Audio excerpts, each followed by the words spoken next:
3. We've got ignition. 2, 1. We've got RIP takeoff. RIP takeoff. And I must say, we've got RIP 2024 Chicago Bears. And we've got drones everywhere, allegedly. So, welcome to Mouthpiece Included, podcast where we talk politics, politics, which is a fusion of sports, politics, and everything in between. Today, we're going to break down our rookie, quote, end quote, generational star quarterback, end quote, double quote, Caleb Williams. Some of us may call him halter top. Chicago Bears, we're going to put this young man under the microscope. Okay. Drafted as the number 1 overall pick. Caleb Williams has had a roller coaster rookie season, showing many flashes, as he did today. Great throws, brilliance, just generational brilliance. He shows flashes. Is it like the flashes Michael Jordan or, say, Walter Payton showed rookie season? Well, greatest performance on the Mouthpiece Included rookie curve out there, comparing them to other first-year quarterbacks, this year's quarterback draft class, and we're going to evaluate his progress and potential. Join us as we break down Caleb's highs and his lows, his impressive stats, and the challenges he's going to face, trying to stop saying all the time during his post-game pressers. We'll also discuss what the future holds for this young quarterback and how he can develop into the franchise player that Ryan Poles said he will be. Whether you're a diehard Bears fan or just a football enthusiast, this episode is sure to provide some insightful analysis and engaging discussion that you're not going to hear in the big media until later after we've already said it. So grab your headphones, get ready to dive deep into the Caleb Williams rookie season. Let's see if he's living up to all the hype out there, or if there's still a long, fart-smelling road ahead of smug for our Bears' new quarterback. There are some rumors that he was whiny. Are we seeing him whine during the games? Is he rolling his eyes and pout? Stay tuned. We got some hot stuff coming up. Get ready for an episode packed with insight, predictions, and thought-provoking discussion. We'll cover some of the hottest political topics making headlines right now today. So stand down, stand back, stand by, or pull up. But if you do pull up, don't forget to bring your mouthpiece. Smash that like button. All right, y'all. The views expressed in today's podcast are those of the hosts and guests and do not necessarily reflect that of TATN or any of our affiliates.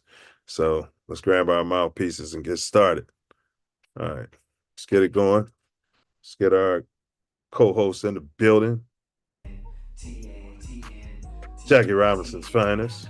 TATN, Mouthpiece Included, TATN.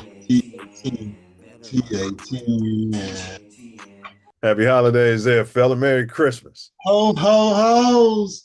Ho, ho, hoes. Happy Kwanzaa. Can you say Kwanzaa? Yeah, Hanukkah, Kwanzaa, all the matrix of holidays that are put together to, make up this holiday season. You can definitely say them all.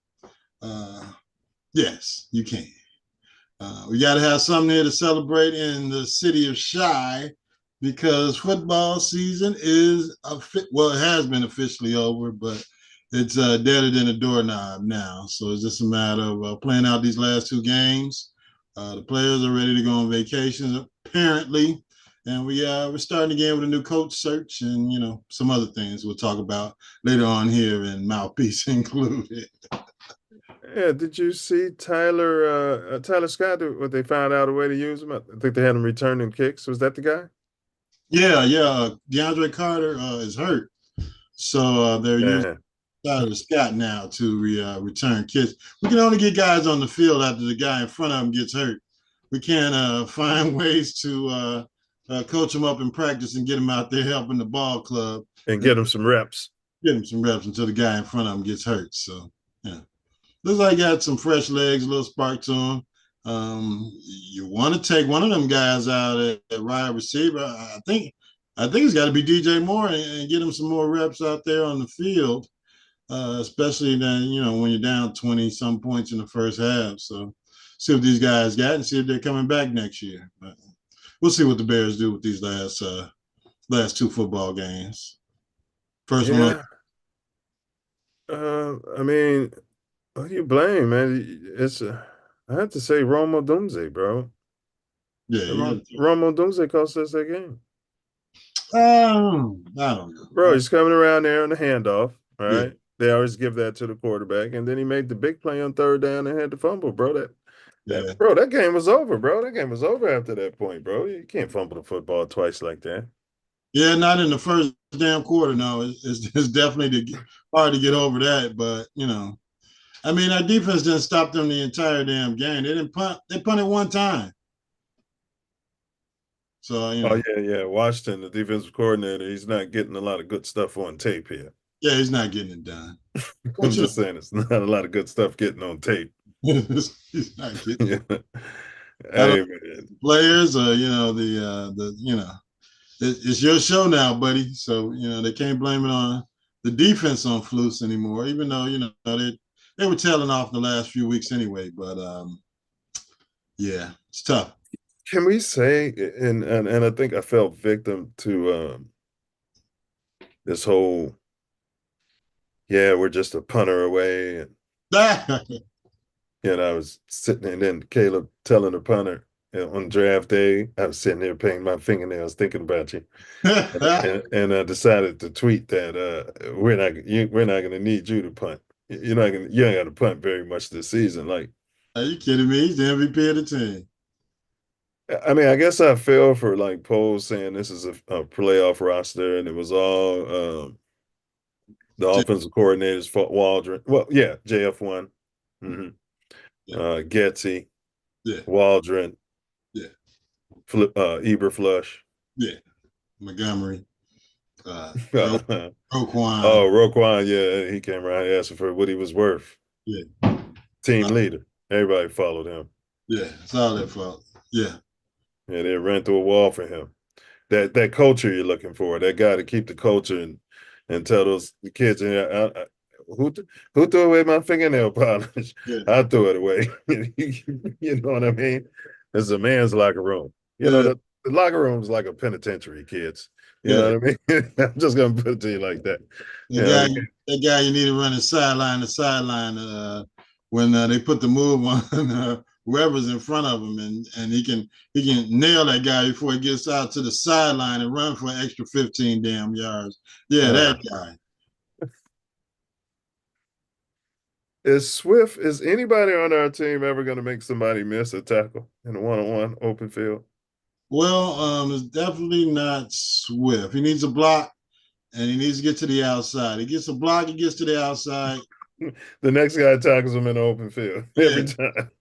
Yeah, but he does the same move, and they're just nobody's going for it. Yeah, we've seen that on film. He's gonna fake right and then come right back left, and then you tackle. Yeah, and he's not as quick anymore. No, he could get away with that when he was 22, 23. Well, he's still young, but it's not a deceptive move. I mean, you got to put some game planning, and I'm tired of seeing these other teams with these professional receivers. Maybe it's the quarterback that's making them look like professional receivers, but we had Justin Jefferson last week. This week it was Amon-Ra St. Brown. and these guys are like they want to catch the football. We got a little bit of that at Keenan Allen. We get spurts of that every few games, but he'll be gone. So who's going to be professional receiver next year? We'll see once we get a new coach and coordinator and general manager. Keenan Allen. Keenan Allen would be on the bench. You talking about bench DJ at bench Keenan Allen too. Well, I mean, your generational quarterback, that's the only one he looks for.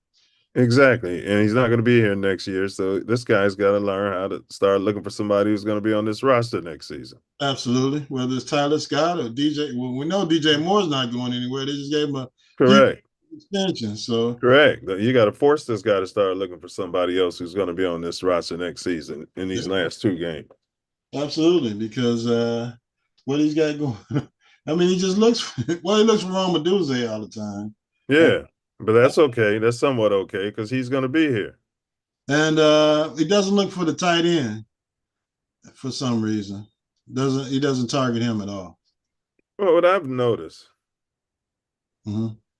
and I said when we were evaluating Caleb's game, I'm like, he just looks like. The problem was I never evaluated Justin's game when he was in college, but based off of what I saw from Justin early in his career and then what I saw in Caleb, I'm like, it just looks like a Justin with a stronger arm. I'm like, man, he's holding the ball in college. I'm like, that's going to translate to holding the ball in the pros. And we were saying last year, we were saying that yeah, just a less athletic Justin Fields with a stronger arm and more accurate, but he's not yeah. showing me the accuracy though. Right, he misses a lot of passes, So the reason he doesn't throw any interceptions, the ball is so far away from the receiver and the defender. Yeah, nobody can catch the damn ball. So yes, yeah, so yes. yeah, it's yeah, or the other reason is because he's leading the league in sacks. yeah. Well, That's why he's not throwing interceptions. It's the yeah, other reason too. he doesn't want to fit into those tight windows. Yeah, so I'm either going to take a sack if I can't throw the ball 20 yards out of bounds over somebody's head. Yeah, and most quarterbacks or former quarterbacks or players in the league or quarterback coaches say the most important thing for a great quarterback is anticipation, anticipating, that window opening up or where it can fit that ball into the window, and learning the defenses so they can anticipate throws of when that receiver is going to come open. And that's not him right now. He's standing there waiting for the guy to open up, and that's what Justin was doing. And that's what Justin was doing, and that's all That's what we're saying. Right. And that's what we were saying because the Justin guys had no weapons to throw it to. He was just, he was out there free balling because there was nobody to throw the ball to except for the guys he was, Cole Kmet and DJ Moore. Now, if you'd have gave Justin these weapons and took the haul and beefed up the offensive line and got us a damn all-pro center, yeah, because when somebody was open, he was hitting them. It's like, yeah, it's the same complaints they complained about JF1 when they would say, no, football today, Brandon. Yeah. Next time, bro. Right. How to do this? All right. Yeah. So, yeah, he's just a different version of Justin Fields with more weapons available to him. Yeah, but they complained when Justin did it, bro. Yeah, he's waiting for the guys to be wide open, but he's got to throw them open. Yeah, Justin wasn't generational. This guy is generational, allegedly. So he can do what he wants to do and get praised for it. Well, they gave him a damn C to put on his chest, fresh out of USC. Here, put this on your chest. You deserve it. Yeah, we're getting rid of all the competition around here, so you don't have anything to worry about. We used to haze the rookie quarterbacks and make them walk around here with finger polish on their nails. They told us we had to stop. Now you come here doing it on your own. You're doing it on your damn own. making you wear women's clothes and putting a fingernail polish on you, and have you carry a purse to the games just to make fun of you. And here you are. We don't know what to do with you. Well, let's talk character a little bit though. Yeah. Seems when it's going good, he's smiling and I get I get Russell Wilson vibes from this guy, bro. And that's not necessarily a bad thing. I mean, one of these creative personas that, I'm always on, you Yeah. know. Yeah, things going good. I'm gonna be this guy. Oh, it's time to pep up the team. Okay, I've worked on some speeches for pepping the team. Like robotic, mechanical almost Yeah. his approach to his genius. I just think they need somebody to ring this thing in. They need a coach and A a veteran quarterback. You said that in the locker room. man, you gotta earn your stripes in this. This is a man's league. They're not necessarily from man or binary or whatever the hell the term be called nowadays. The she or he term. This is a league where you got to come in and earn your stripes as a football player to put a C on your chest, to say he's the leader of our team.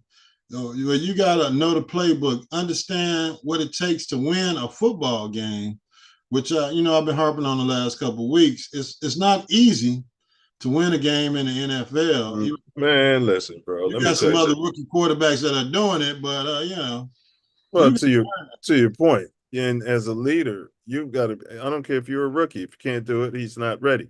yeah. He's got to be able to go up to that line on some of those. Instead of rolling your eyes back there and shaking your head and gallivanting for the crowd like you're some sort of what do you call that guy? The bullfighter. You know what I mean? Like a maestro. Yeah. Yeah. Yeah, like yeah. I know what you're talking about. Yeah, you know what I'm saying? Like a bullfighter. You know what I'm saying? Oh, So what I'm saying, bro, is hey, show up, he's got to defend his little generational quarterback. you say Yeah, drafted Justin yeah, he's got to. Peyton Daniels. Yeah, this guy, the generational guy, sent his personal attorney in here. Yeah, I'm hearing too much of this damn just straight bashing on the wrong people for the most uh, part. Y'all just straight bashing. It's just a free fall. You ain't even bringing up topics, we subjects of the have. game. You just Well, free we're not, falling on did you Caleb. see? That's what you're Did doing. you see the title? Did you see the title? I seen your title, but Uh, I'm telling you what you're doing. Y'all just free falling on old boys. So I'm like, well, man, let me get in here and bring some balance to well, the force, okay? Y'all we ain't got first it. of all, we always bring balance to it. No, he All ain't got right, balance right now. we I'm just always, listening. I'm listening to all y'all right, holding Phil's nuts for the whole time you've been we on. we He barely ain't even mentioned been Justin. here. I heard him. Oh, he's supposed to be. We What do barely. you always? Oh, he's supposed to be generational. Oh, he's supposed to be. But JF1 wasn't generational. He's supposed to be generational. Yeah. If JF1 would have had all these weapons, and a weapon is only as good as how they play when you get them. Yeah. So if they don't play like crap, that doesn't mean that they're a weapon. That means they was a weapon before you got them. Okay? So Darnell Mooney is now a weapon when Fields don't have them. But you don't keep bringing that up because you keep saying, oh, he only had this one, he only had that one. What you need to be talking about is the whack-ass defense that we got. They literally, I wasn't talking about it. You were just rambling on Do you see what the title of today's show is? But you wasn't talking about it. Generational trauma, grading Caleb Williams on rookie curve. We're not here to talk about any of that. No, but you don't do every week you got a topic, but your topic you don't get to till much later. Because you guys are already on it, rambling. That's right. We're already on it. We're doing things differently. Yeah. Okay. Now when it's on him, you're gonna just free fall. Okay. Well, I'll make sure you do that every week. Come or on, whatever bro. your topic Bro, is. you know good and well, we ain't just dumping on Caleb. But That's we what y'all got been doing since it but started. we Your someone topic listen, usually listen, comes later, and it ain't listen, coming later. You listen, free listen, fall. listen. The Bears should hire me and Ace to be part of that quarterback room, right? Oh, God. You know what I mean? And you go back there and you go back in that booth. It'd be like a If it was you and Catholic. Ace, man, you guys would be talking about, man, does Vince Evans got a son? Does It'd he be got a son that can play bro, right now? bro, listen, it'd be like the Catholics. You got to go in that booth. You know what I mean? You go in there and you take some of that abuse from them. You know what I mean? Yeah. That's what we're gonna do. I mean, not exactly like the Catholics. It's not gonna be a bum assault, but I'm saying mentally. Yeah, yeah. Big You upset. man, because we're talking about Caleb carrying a person. I just don't know. I don't like you just. It's We're like just having some everything y'all fun. talking about is free falling on No, no, dude. When no, I'm because like, that's what the show is about. yeah, Generational trauma. but again, when you got your topics of the show usually come later or the Yeah, latter but that half of no, the show.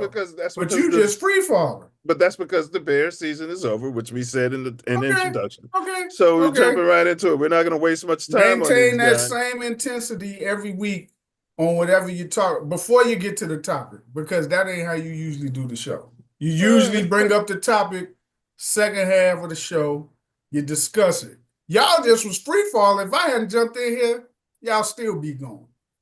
Well, Still yes, be we going. would have, and people, America needs Exactly. to hear it. Well, I'm here to bring the balance, so you ain't about to keep doing it. Nah, bro. We don't about our lives. Nah, you ain't about to do Hey, it. we haven't seen this guy in 6 shows.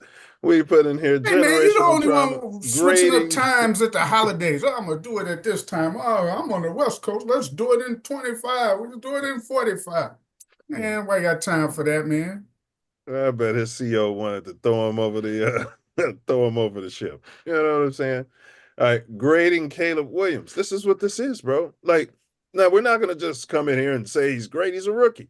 And we're gonna get to his good points. We were just having a little fun, getting warmed up, and then you came in here with your panties in a bunch. Like No. Caleb sent you in I here. Like, come in oh, I here can't believe because they're saying bad things about Caleb. I'm looking at your microphones, and what I'm seeing is a mic. Both of y'all got these microphones look like nuts for Fields while you're talking, and I'm like, wait a minute. Look at this. You see this? You see this? These anti-Justin people are crazy, aren't they crazy? I'm like, what is this, man?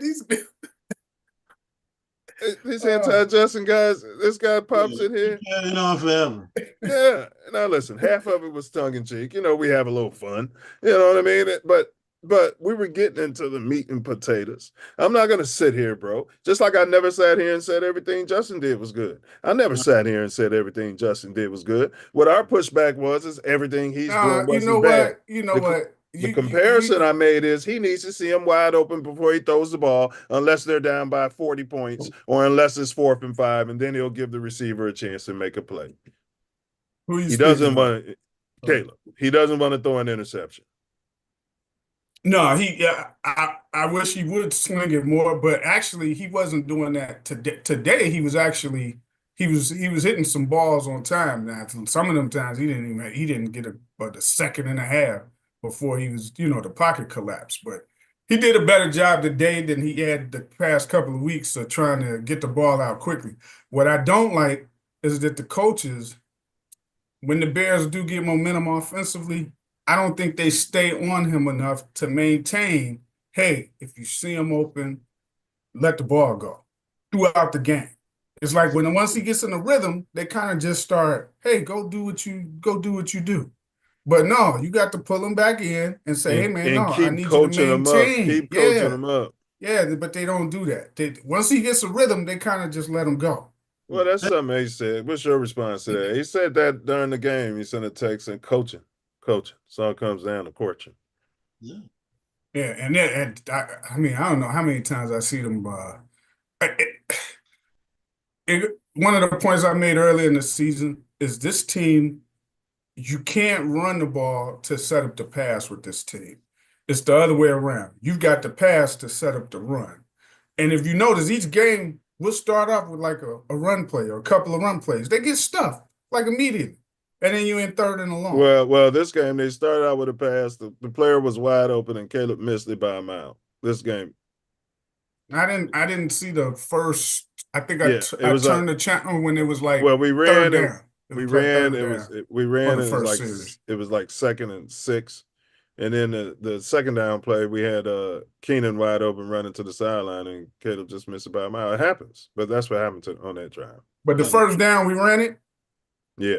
But that's Yeah. what I'm saying. This team has shown if they run on first, they run on second, it's going to be 3rd and long because they're not going to get 5-6 yards in the first 2 downs if they run the ball. So for me, as an observation, if I'm a coach, we're passing to set up the run because we can't run effectively trying to do it the traditional way that you would. They've proven that. We spent all season passing the ball all around the field. No, I'm talking about the way they start games. If you watch the start of a lot of these games, our first series, second, they try to run it and they get nothing. They get absolutely nothing. So I wouldn't try that to start games. That's what I'm saying. I would, but I would I would do it with a different running back. Go ahead, Ace. It hasn't worked the whole first half of the last 10 damn games. They can't get off. They practice all week to set up. I guess most teams script their first 15 plays, and whatever the hell they scripting, whether it was the offensive coordinator they fired, whether Eberflus or Brown, it's not working, and it's got to be either the player because the coaches are gone. So if you're using Swift to be successful, your first 15 plays, it's not working. So you got to make some changes somewhere. But unfortunately, we traded the other running back to another team because we couldn't use him. We couldn't get him on the field. So and Montgomery, we got rid of. Although we claimed we wanted to give Justin Fields a fair chance last season to show what he could do. So I never liked DJ. I never liked DJ Swift. I told y'all that when we got him. I was like, he wasn't all that to be paying that kind of money for. He wasn't. He just wasn't. He was a benefit of the scheme that they ran in Philly. We wanted Barkley. We wanted Barkley. We were clear about that. Get some playmakers out there, and that guy wasn't working, and the Giants wanted to be stupid. Yeah, we wanted Barkley, bro, and there was some other big name running backs too. Yeah, I don't. Their run game is null and void to me. It's just null and void. It's an afterthought. Again, the only time it seems like he gets decent runs is when the other team was thinking we about to pass, and you kind of do a draw or something like that. Yeah, but any other or when we have momentum offensively, then he gets those draw plays because they're thinking we're gonna pass, which is why I say we don't tend to pass. This offense, you need to pass first to set up the run with the running backs that we have or don't have. Don't have. You said it. I mean, Swift isn't a 3-down back. He's a 3rd-down back. He's the back you bring in, catch that swing pass out of the backfield. If you had those plays set up for him, he's not a thumper. He's not a guy who's going to make anybody miss. And so they need a running back now. Now there's another hole you've made in your roster, and Pookie Poles is in charge of fixing the roster. And I don't think he can do it. So are you guys getting the same feeling that you got from a rookie? Because we're blessed to have this information. Dan Marino, generational quarterback. A rookie, John Elway, a generational quarterback. A rookie, Peyton Manning, generational quarterback. The ones who they said were generational and then turned out to actually be generational, and we had the pleasure of watching their rookie seasons. Are you getting that same feeling about this generational quarterback here? Be honest with yourselves. It has nothing to do with Justin. I don't think none of them were in a position that their head coach was fired in the middle of the damn season.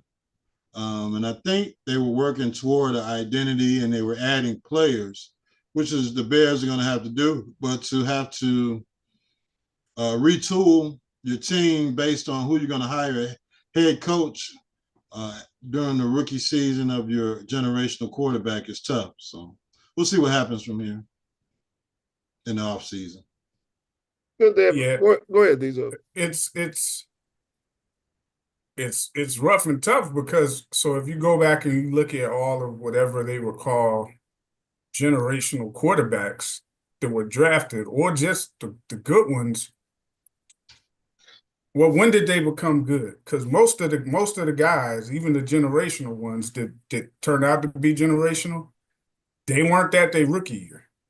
You know what I mean? They struggled. Correct. Correct. Most of them struggled mightily.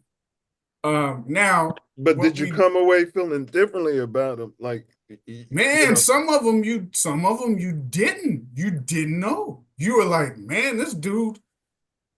I mean, what do we got here? None of those guys I mentioned. No.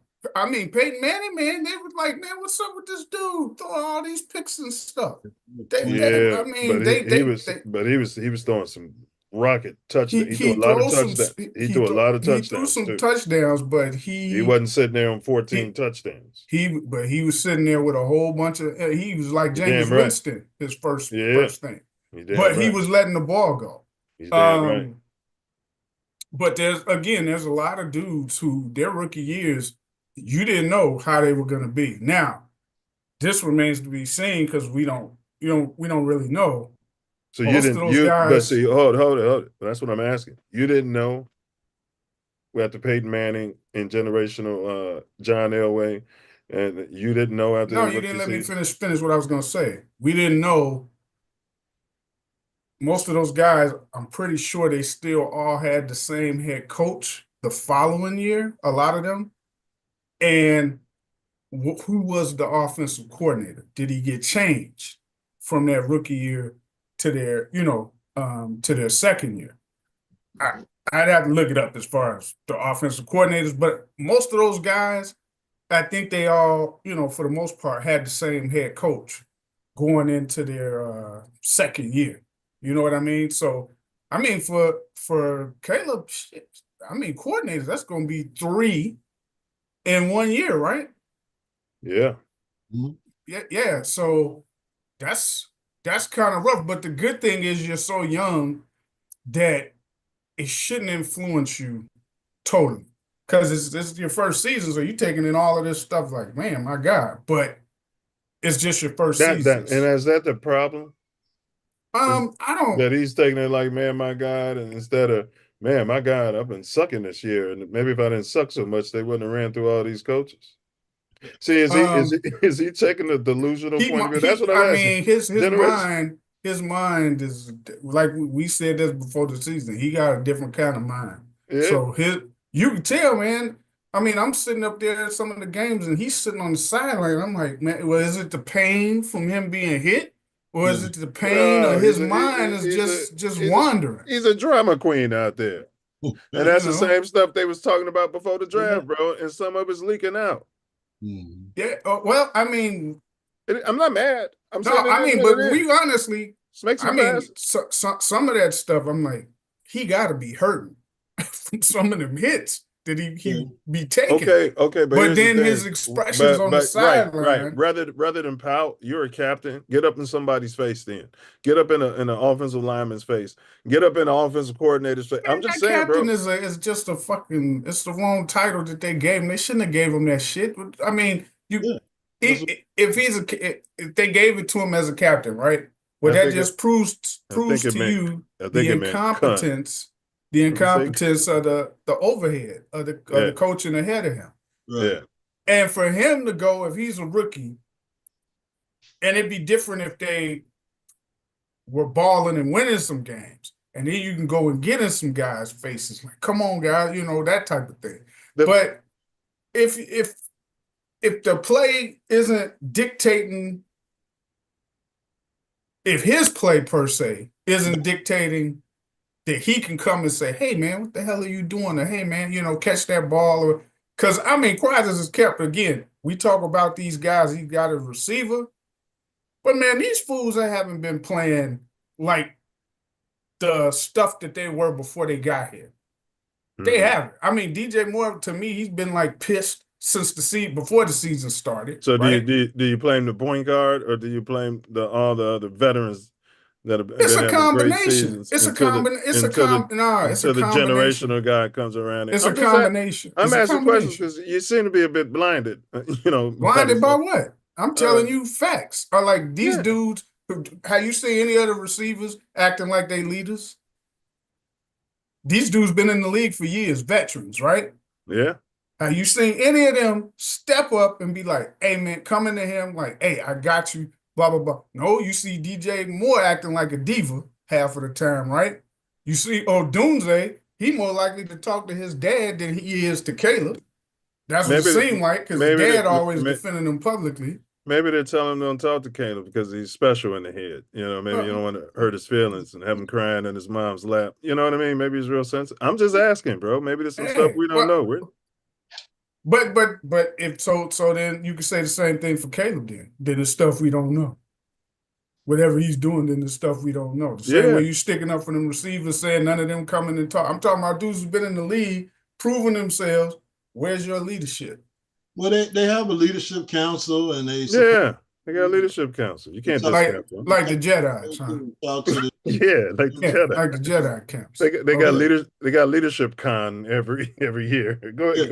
Yeah. So they all meeting together and have all these meetings where they're talking about what it's going to take to get better as a football team. Unfortunately, part of the leadership. So basically, you're saying when they put Caleb on the Jedi Council, but they didn't want to grant him the rank of Jedi. Yeah, because he hadn't completed his training. So he hadn't even started his training. So which one of them was Mace Windu talk? Take a seat, young skip. Hey, they said you don't even have to go to Yoda.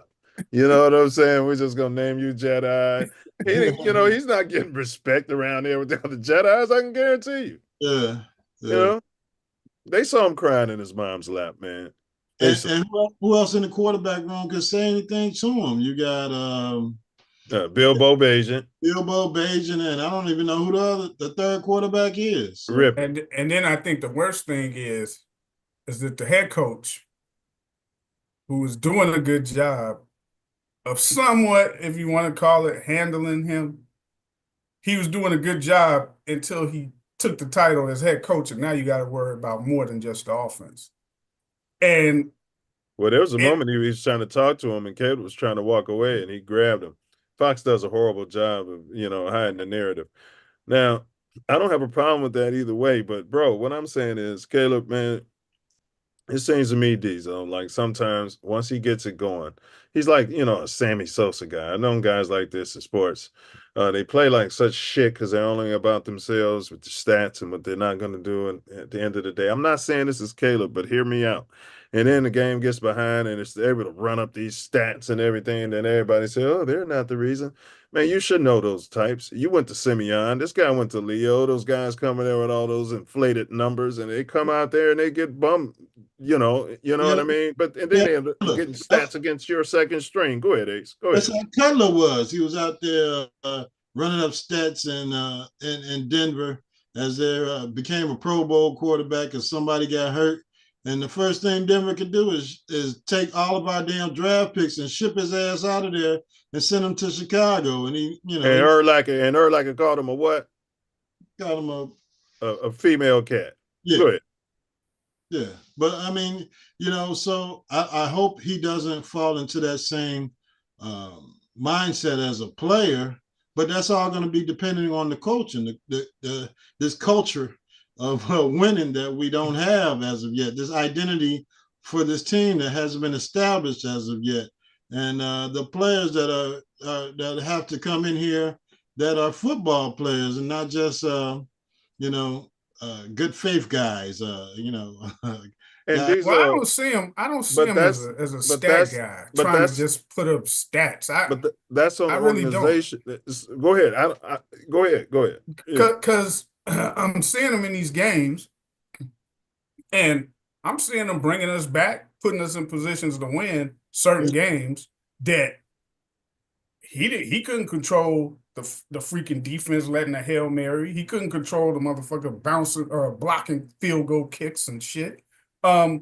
But to me, that's not. Now he can control not pouting when the head coach decides to go for a field goal, and when he decides to go for it, and not trying to show up everybody and using histrionics every chance he gets. These are the stuff he can control that I'm talking about.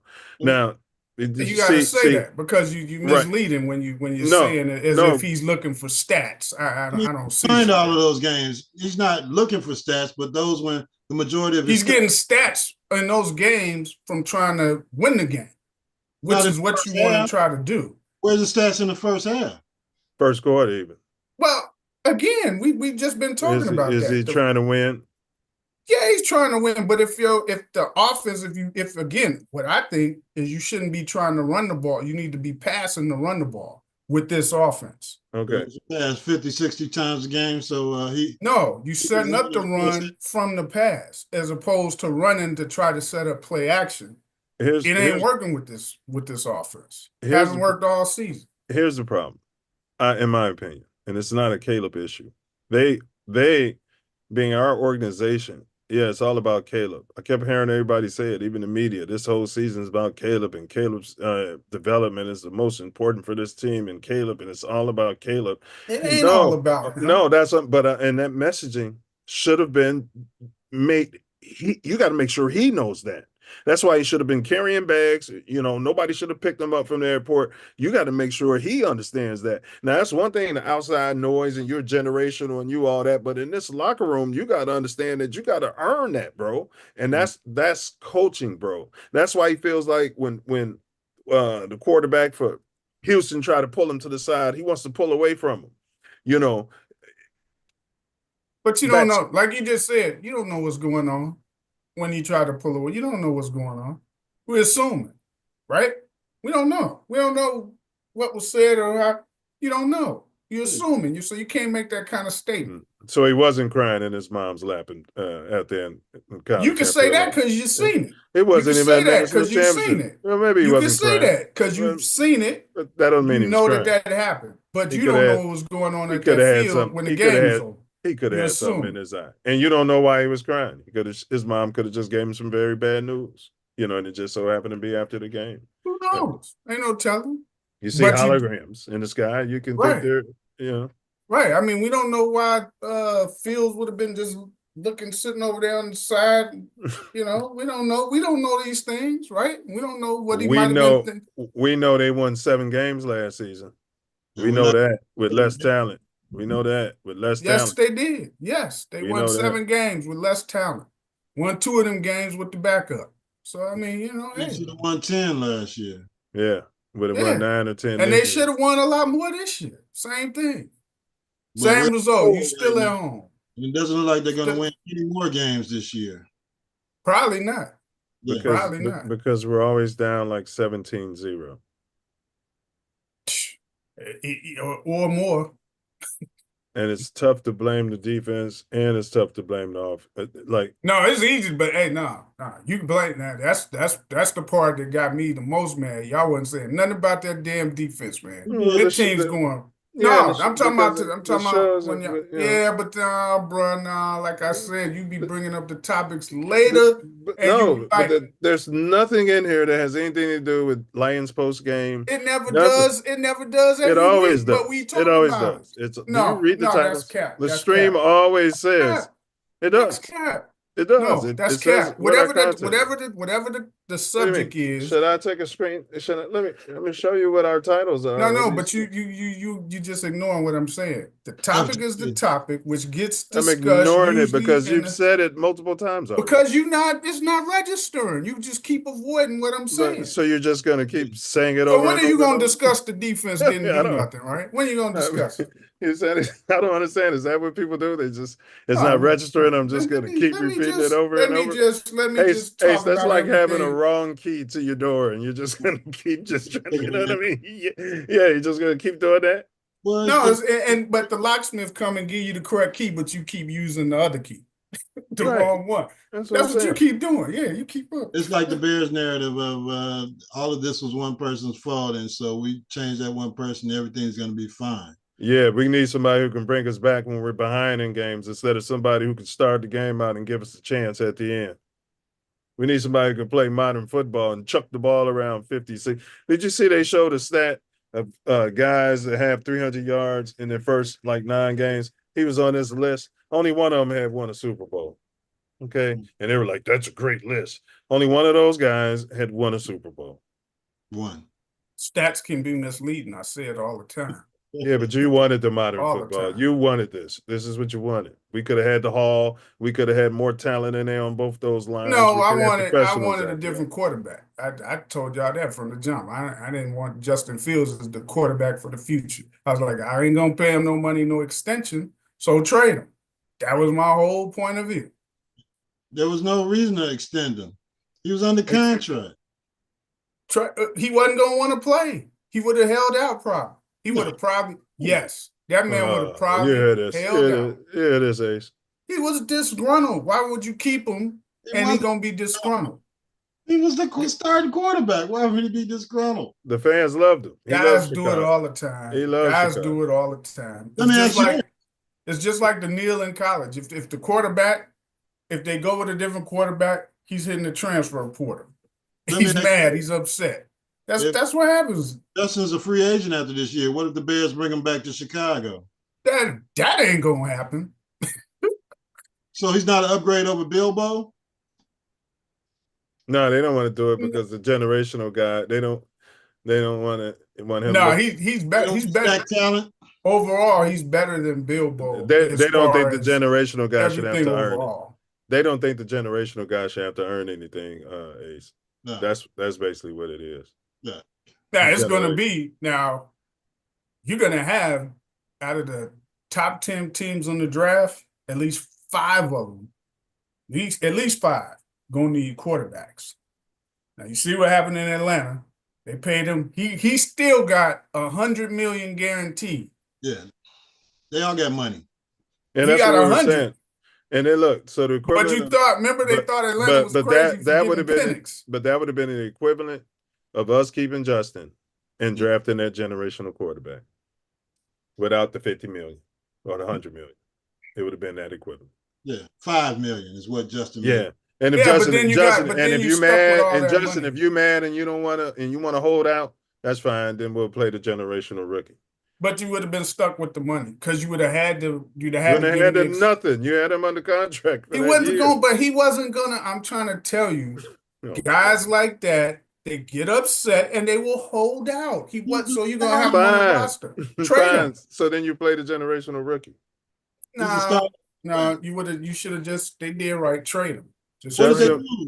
They traded him for a 6th-round draft. I mean, now what you got for him is a mistake, right? Because you know he was worth more than that. But because you told the world should have traded him because you told the world that you found your guy in the generational quarterback when it was none of the world's business. Well, he played poker wrong. He played poker definitely wrong. They should have been telling the world this is our guy. And these are some of the things we were saying right here on Mouthpiece Included. You know, like I don't understand what Pose is doing. Yeah, he's getting played like a trumpet. Yeah, I just don't know. Yeah, I'm gonna keep my flexibility. You know, and it's this next crop of quarterbacks. Like, bro, now look at him sitting up there looking like a lummox, bro. Yeah, he's doing.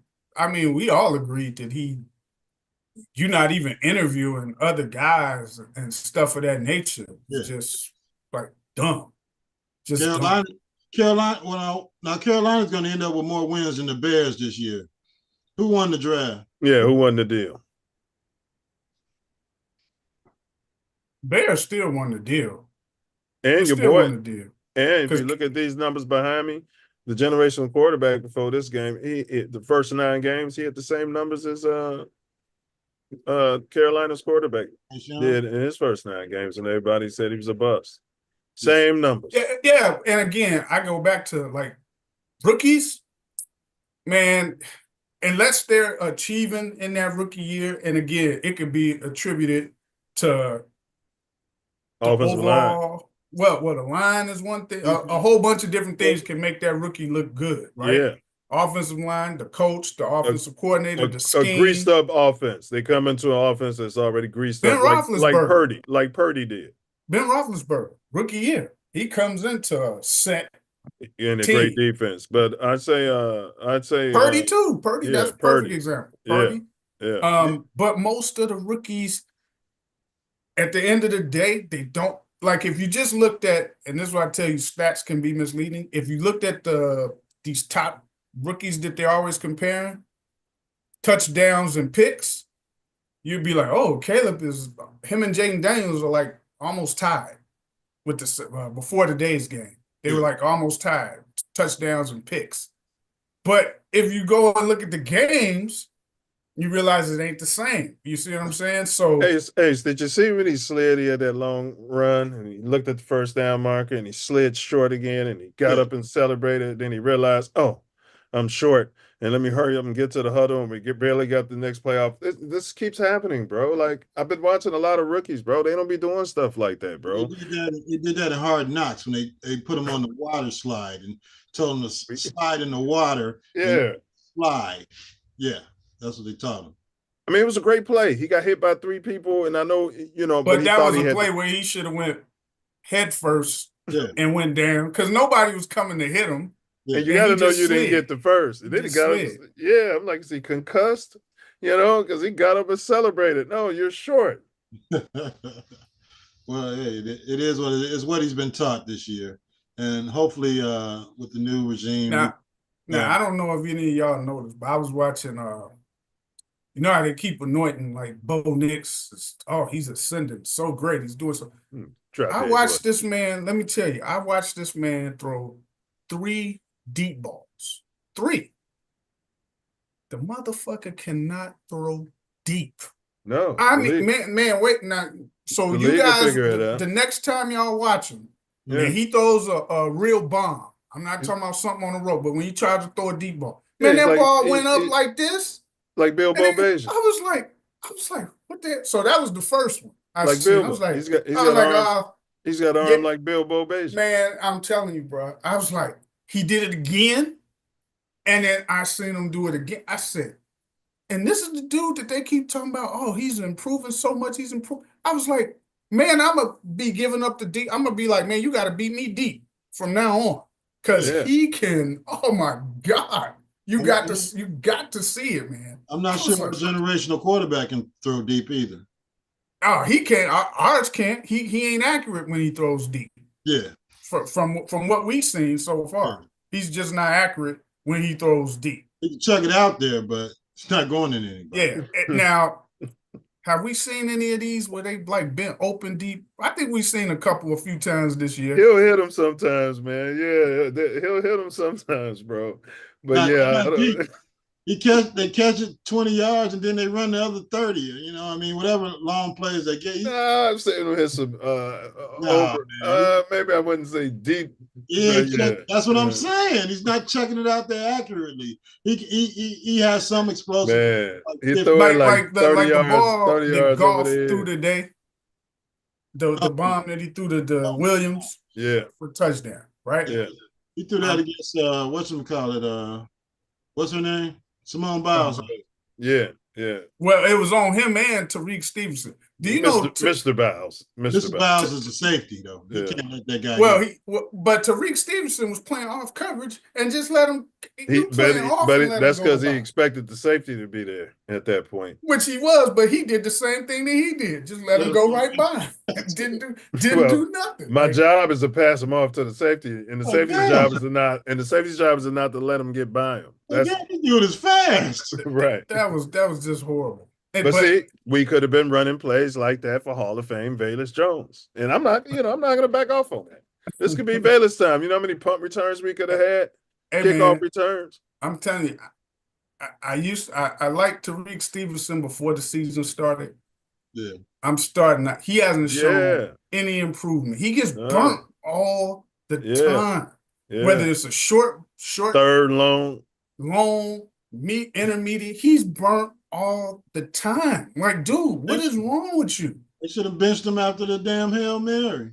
Just play one thing right. There's a reason. I know you want to talk this defense. And there's a reason I've waited because, bro. And it wasn't good hold it. before Flus left. The few weeks before he left, they were horrible too. Hold it. The stuff our defense is allowing, the 3rd and longs, the 4th and longs, the jumping off sides on inches. Bro, that stuff was happening during Justin's entire career. And all those losses was just Justin's fault, and he can't bring them back in the end in a pinch when they behind. Yes, again, bro. What am I asking for? Blitz sometimes on 3rd downs, or show like you're gonna blitz to get a defense another look. They just keep looking at the same front 4. Your 3 linebackers set behind them, and then 2 corners, 2 safeties. And they're like, I'm gonna have time to complete a pass to get me close to that. But the worst part is they dump it a 5-yarder to the back in the middle of the field, and they still get the 1st down on 3rd and 15 and 16. 10 more yards, 11 more yards, 1st down. They always open field. I told Ace that our team always gets tackled in the open field 1-on-1. And when it's flipped, we never make the tackle. Never. Well, that's mainly because we always got 2 linebackers out there, one that doesn't tackle, and we got 5 DBs running around downfield. So once they clear out the middle of the field, there's only 2 linebackers, and the one linebacker can't guard the tight end or the damn running back. So you just throw the ball in the middle of the field, and there's nobody there. And Edmonds, bro, you can let a senior citizen run through that hole to block Edmonds, and Edmonds will get blocked up and sit there and contain. I watched the tight end. It was like a 4th and 1 short run. The tight end didn't even want nothing of that linebacker, bro. Roquan, any dog would have blew that tight end up. You're not coming in here. I'm going to hurt you for the next play. No, Edmonds just. He wants to Tango. Call him Tango now. I think he's potentially the first they them in the NFL. I got to do some research. I was so mad with the defense, man. I'm like, man, they just running the ball. Yeah. Every week, whatever team, doesn't matter who the running back is, 3rd stringer, 4th stringer, they gonna get 60 to 70 yards by the end of the game. But let's flip it around. Every offense has been scoring 30 points against Detroit since we banged them up in that game. And we can't – when we get 17 points consistently, and your quarterback's shouting it. Field goal, and we down the second half. It's like, where are you taking 3 points? Because that put them down 2 scores in a field goal. Exactly. But you wanted a touchdown. Bro, you know how many times I've watched this team waste time going up and down the field in 4-down territory, and then they get nothing. That field goal was just like nothing anyway, because you still the touchdown would have made it 2 scores. Then the defense came back and stopped Detroit when they went for it, trying to thumb it up our nose. They went for it, and we stuffed them. So that was perfect timing for your generational quarterback to then drive them down the field, but they started getting false starts and the same stuff that used to happen to Justin. I hate to say it, bro. Every time. We got 50 coaches. Well, we're down to probably about 45 now. And the team is undisciplined. They got the running backs coach, and he's got his they assistant. And they're not. The running back room looked bad. We got the damn offensive line coach, and the offensive line looks bad, and the defensive line coach, and the defensive line looks bad. I mean, everybody's got to go, Poles included. Definitely. And who do you see?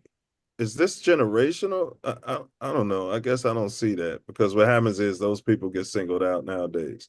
When a player does snap out there and gets up in somebody's face the way Tom Brady used to do, and that's great leadership. They love it when the pink guys do it. Where's that at? Where's that at? Like Diesel, there's got to be some accountability, bro. It's players jumping at my fault. My bad. They coming in critical points. Everybody, bro. It's everybody, bro. It's the tight ends team that jump. It's 4th and 1. They jumping up. It's from the top down. I mean, you go back to the week before, dude coming in, the offensive lineman, walks right past two officials and don't say, I'm Yeah, eligible. don't check in. And nobody on the team is saying, hey, did you check in? Did you check in? That's what I'm saying, bro. That's the coach's job first and his job second. Well, his job first and the coach's job second. To remind that lummox going in the game that you got to check in, and you've been running this play all damn season and checking in all season, and you going there to get a touchdown. He just came in there. All right, I'm gonna get it, coach. And here's how I would handle right past. And here's a coaching tip. This is how I would handle it as a coach. Once that player did that, Ace, if I hadn't reminded him, once I pull him to the sidelines, so you expect me to remind you. You think I'm gonna put you in the game if I got to remind you to do your job every time you get on the court? I'll find another lummox to get in here who's gonna remember. First thing I got to do is that's an undisciplined team, but it is the coach's job, to make sure that that's muscle memory in his head. So even if it's not muscle memory in his head, when he has his big ass out there to check, when he's headed out there. That's the offense. That's the offensive coordinator's job and the offensive lineman's job. Check in with the refs when you're going in there for this play. You tell him when he's going in. I'm still holding him accountable. He probably never see the football field. The backup lummox would be running that play, bro. Yeah, that was. You got to hold them all accountable, bro, not just the coaches. Oh, yeah, all of these guys. Yeah. Crazy Caleb, him. The three amigos, these receivers we got that drop balls and stuff and do crazy stuff. And they catch balls here and there, inconsistent. All of them accountable, the line, all of them, the running backs, everything. Well, I was texting during the game that all of these teams have former Super Bowl winners or former players on their team or former guys that got it done, and at least a former Bear should be on the coaching damn staff. I don't give a damn who's in here. A former Bear should be, somebody, even I'll go back to 85, 86, somewhere in that year. Those guys, even the guys from 2006 that went to the Super Bowl, should be here helping coach these guys when this team was successful. You got Antoine Randall L running around on the sidelines for Detroit. I think he's their receivers coach. And, he's excited because we threw a bomb against him, Mr. Biles, for 82 damn yards after we pinned him deep with our damn. That's not his fault, man. I said get Brisker back out there too. We're resting him for next season. Would you come out and play for this damn team, knowing that there's no possible way they're going to win the last two damn games of the season? You damn right I would. Why wouldn't I? If the doctors cleared him to play, you got to get out there and get on the football. But that's my point. You got DJ Moore talking about he's thinking about vacation. So my vacation started 2 weeks ago. You guys said y'all wasn't going to win no more games. He's under contract, and you can't leave your guys in the trenches like that. Yeah. You know what I'm saying? You can't. And then you can't even, as a GM, you can't even see what this team looks like if you don't have all your pieces out there, bro. Some of this run stuff y'all talking about, Brisker used to come up and be the run stopper. Yeah. He's been out 12 weeks. Yeah. So either he's going to play again or he's never going to play again. He'll play next year for the next coach and the next general manager. Yeah, well, I need him out there on the field now because that ain't helping me. Yeah, I don't believe in good players who are not available. And I'm speaking mostly in part of when you talk about a person, what they've done in the past or free agent or certain players, I'm like, I don't want him. He's always hurt. And I'm like, I'm like, I don't want him. He's always like Christian McCaffrey. I was like, what good is he? He plays like 3-4 games a season. The rest of the time he's hurt. Yeah. What's his name? Dude for the Lakers. AD. Same thing. Always hurt. Alex Caruso, when he's with the Bulls, always hurt. It's like, what good is he? Yeah, he's a good defender or whatever when he's playing. Yeah. But most of the time, in a 10-game span, he's usually missing 3 games, 3-4 games. So I'm like, what good is he? He's not available. I think Brisker's contract is coming up too. I don't even know if he's Oh yeah, because he was wasn't he drafted with Justin? No, the year after Justin. think the year after Justin. So he should have another year. Okay, allegedly. We'll Yeah, see. I wouldn't care. I wouldn't care if they got rid of Poles when the season was over. I wouldn't care. Now, that being said, a lot of the moves he made, we thought they were good moves for the team. On paper. Yeah, on paper. Uh, We thought, but it was his responsibility to put good coaching on those players. I'm trying to think. Foles draft. When did I come away and say, "Oh man, he got some great players"? I've never felt that way from a Ryan Poles draft ever. It was always. I've never felt that way. It's always we got to wait till next year. We're getting ready for this and that. Yeah. Well, you got to count the players he drafted as Brisker. well as I like his Brisker, free agents. but I liked it the right tackle too. I liked it him. I like Brisker and Gordon. But I question that right tackle because you had a right-handed quarterback, and why would you spend that kind of draft capital on a right tackle and put a 6th-round bum on his blind side? Yeah. Well, so but then, that's why I wasn't happy about it. We could have had DeAndre Carter. Jalen. Yeah, we could add him, and then your 3-tech position would have been solid. And then if you wanted to use a 2nd or 3rd round pick on a right guard, because he's right there. Caleb don't need that. They coming from the other side of what Caleb can't see. When he can see him, Caleb you know what I'm saying? It's the left side, bro.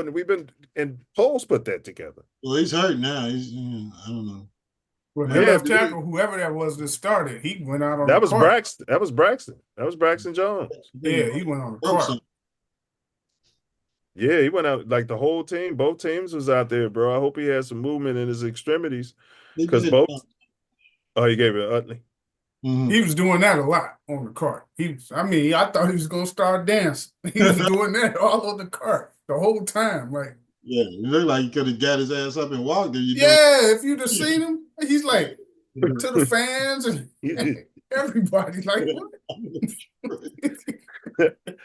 Hope he's okay. No. But how do you draft right-handed quarterbacks? How do you have right-handed quarterbacks and don't have a stalwart center? Then to your point, what's the left guard name that's always hurt? Love him, but he's always hurt. Tevin Jenkins. He got hurt. Tevin Jenkins. Yeah, he was hurt before. I'm like, damn, Tevin's hurt. I don't even notice when Tevin Jenkins gets hurt anymore. So they run up there and hit him. He falls down. He's hurt. He's a good player, but your availability is your best ability, and he's never available. He gets hurt every game. Yeah, I'm more mad at Poles for what he's done as far as the coaching staffs he's acquired than I am with the players that he drafted. Now, I'm not happy with a lot of the players he drafted, but I'm more upset with the coaching moves that he's picked. So and that alone, is fireable. But they're both. I hear you. I like that he got Brisker. I like that he got Gordon, but that wasn't on my list of needs going into that draft. So then we sit back and we say, "Oh, he's got Pryor over here." It's 3rd and long. This kid's gonna jump. It's 3rd and 5. Haven't heard his name in a while. We got all these bums, bro. The center moved the ball, bro. Like we just got all these bums where we could have been using that draft capital and solidifying the trenches, which is what Ryan Poles promised to do when he got here. And he said, we're going to take it up the north and always give our back. Again, all of that's just the coaching part to me is fireable for him. That on top of it, yes, that's the cherry right there in your face. That just disgusts me the most. Because you just shit it on your pillow. Yeah, you just reset everything for a season by keeping Eberflus when you knew that if you kept him, this dilemma could come. Yeah. So you should have just let him go. Bring in new people with this new guy, and everybody's starting from scratch. Let me tell you something. Rumor is Flus wanted to stay with Justin. It makes sense too. Maybe he wanted to get them both because he knew he was a lame duck coach, and the last thing he wanted to do is go through this rookie. That's like a death wish. Yeah. So if that's all the case, the organization is dumb all the way around. Yeah. Yeah, that's really dumb. Because if you wanted him, if you knew that he wanted to stay with Justin to save his job, then like he ain't gonna have this guy's best interest at heart. Yeah, he didn't. Yeah. Plus, he had this feather in his bum about this generational quarterback. Yeah. Which was fine and dandy, but just to get rid of Justin and bring this guy in, and don't interview no other quarterbacks, man. He didn't talk to any other quarterbacks in this draft just to pick their brain and see where they were at mentally. I mean, even a team like the damn Giants, who knew they weren't gonna take a damn quarterback, or who knew they might not be in a position to take a high-rated quarterback, had the damn quarterbacks come into New York to talk to them to see where they were at mentally. He needs to go. Yeah, I would fire him. As soon as the season was over, I think coming in the office. Any new coach, I think his demand to the president of the team. I know Poles is supposed to be in charge of this coach search, but I want my guy. If you want me to come there, you think highly enough for me to come there and change this around. I need my guy to come in as personnel guy. These are his attributes. This is what he can do to get your team to the promised land. And the Bears, they can either say yay or nay. They say nay, good luck to you. But I think they really trying to this Detroit guy to keep talking with him, or he keeps making public statements like, yeah, he'd be happy to come to the Bears, right? Yeah. I'm kind of the type who I don't really like these MF and coaches who come from the North. I don't want, you know what I mean? I don't feel like. Yeah, I don't trust them. Yeah. I don't really care for it. Let's go there. They'd be like, let's go there and keep the Bears down for another 6-7 years, and take that guaranteed money. And then when you get fired, you can come back here. Yeah, I know what's going on. You're right. Papa Bear wouldn't have hired none of them. And he keeps making statements like, oh man, yeah, they're up and coming young team and this and that. And this is like he dying to get the chance to be interviewed and considered. Yeah, they're talking about Vrabel, who's going to be a defensive coach. Like a 500 record when he was the coach of the Titans. You know what? He's like who could I compare him to? Tom Thibodeau. Yeah. Thibodeau. John Fox. Yeah. Along those lines. Like, how Thibodeau is in the NBA? Going to bring the defense or whatever. I can get you close to almost there, but I'm going to get all your players hurt in the process. Yeah, but Vrabel, your best to develop your young quarterback, hurt by the end of the season. They're not going to make it to the playoffs. Yeah. What Vrabel would do is bring, what do you call it for the organization? That too, but what are we lacking right now? The leadership and what's the toughness, word? Leader of men, toughness, all of that. He bring that. Yeah, inspiration.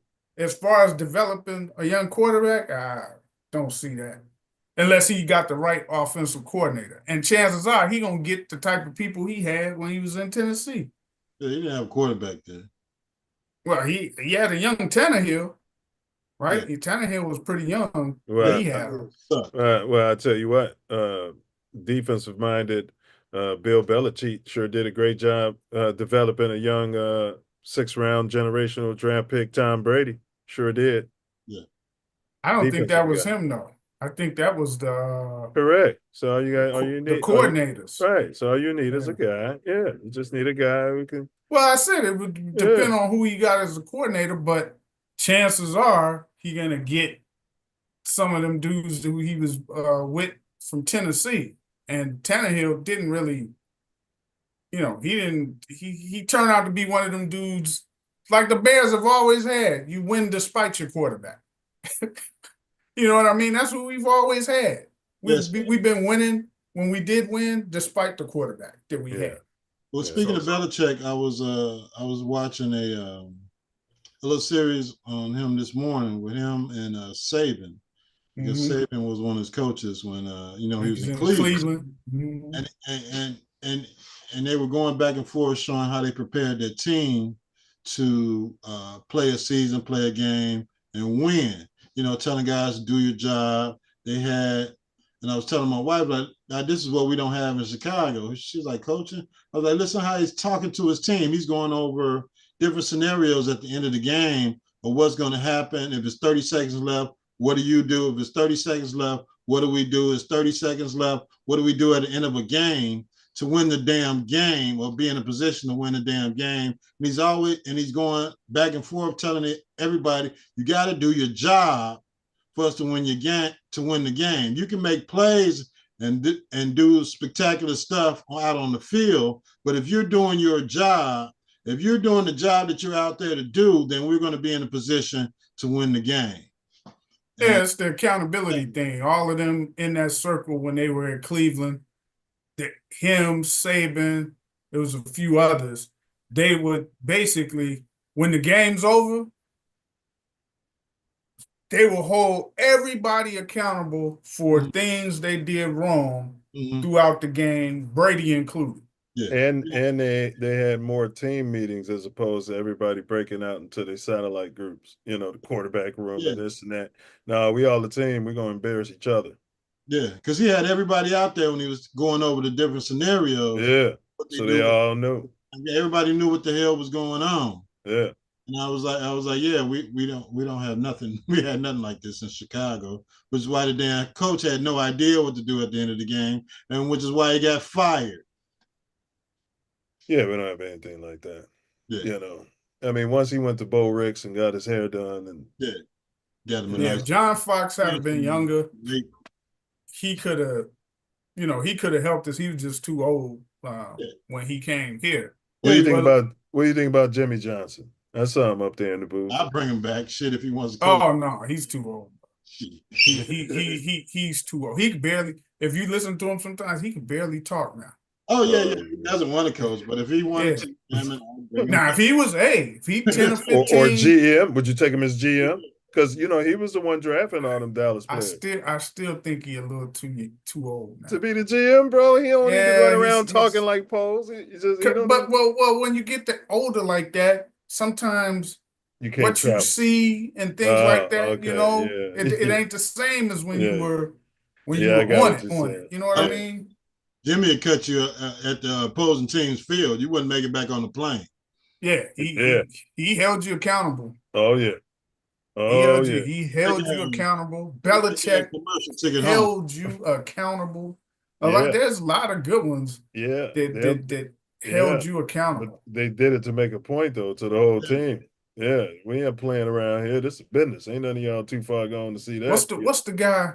Remember he had a Pro Bowl year with the Ravens. He was a linebacker or an end. Adalys Thomas. You remember New England signed him as a free agent after he had a Pro Bowl year with the Ravens. Free agent. I think they signed him to a decent contract too. Man, they cut him after one season. Yeah. Belichick cut him after one season. Time for that. And they got people following him around looking at his lifestyle. Yeah. You know what I mean? They probably caught him painting his fingernails and what I'm saying? As times was different. Belichick said, we ain't cheating, we ain't trying, and we don't know what you do. We don't know what you can do for us on the field.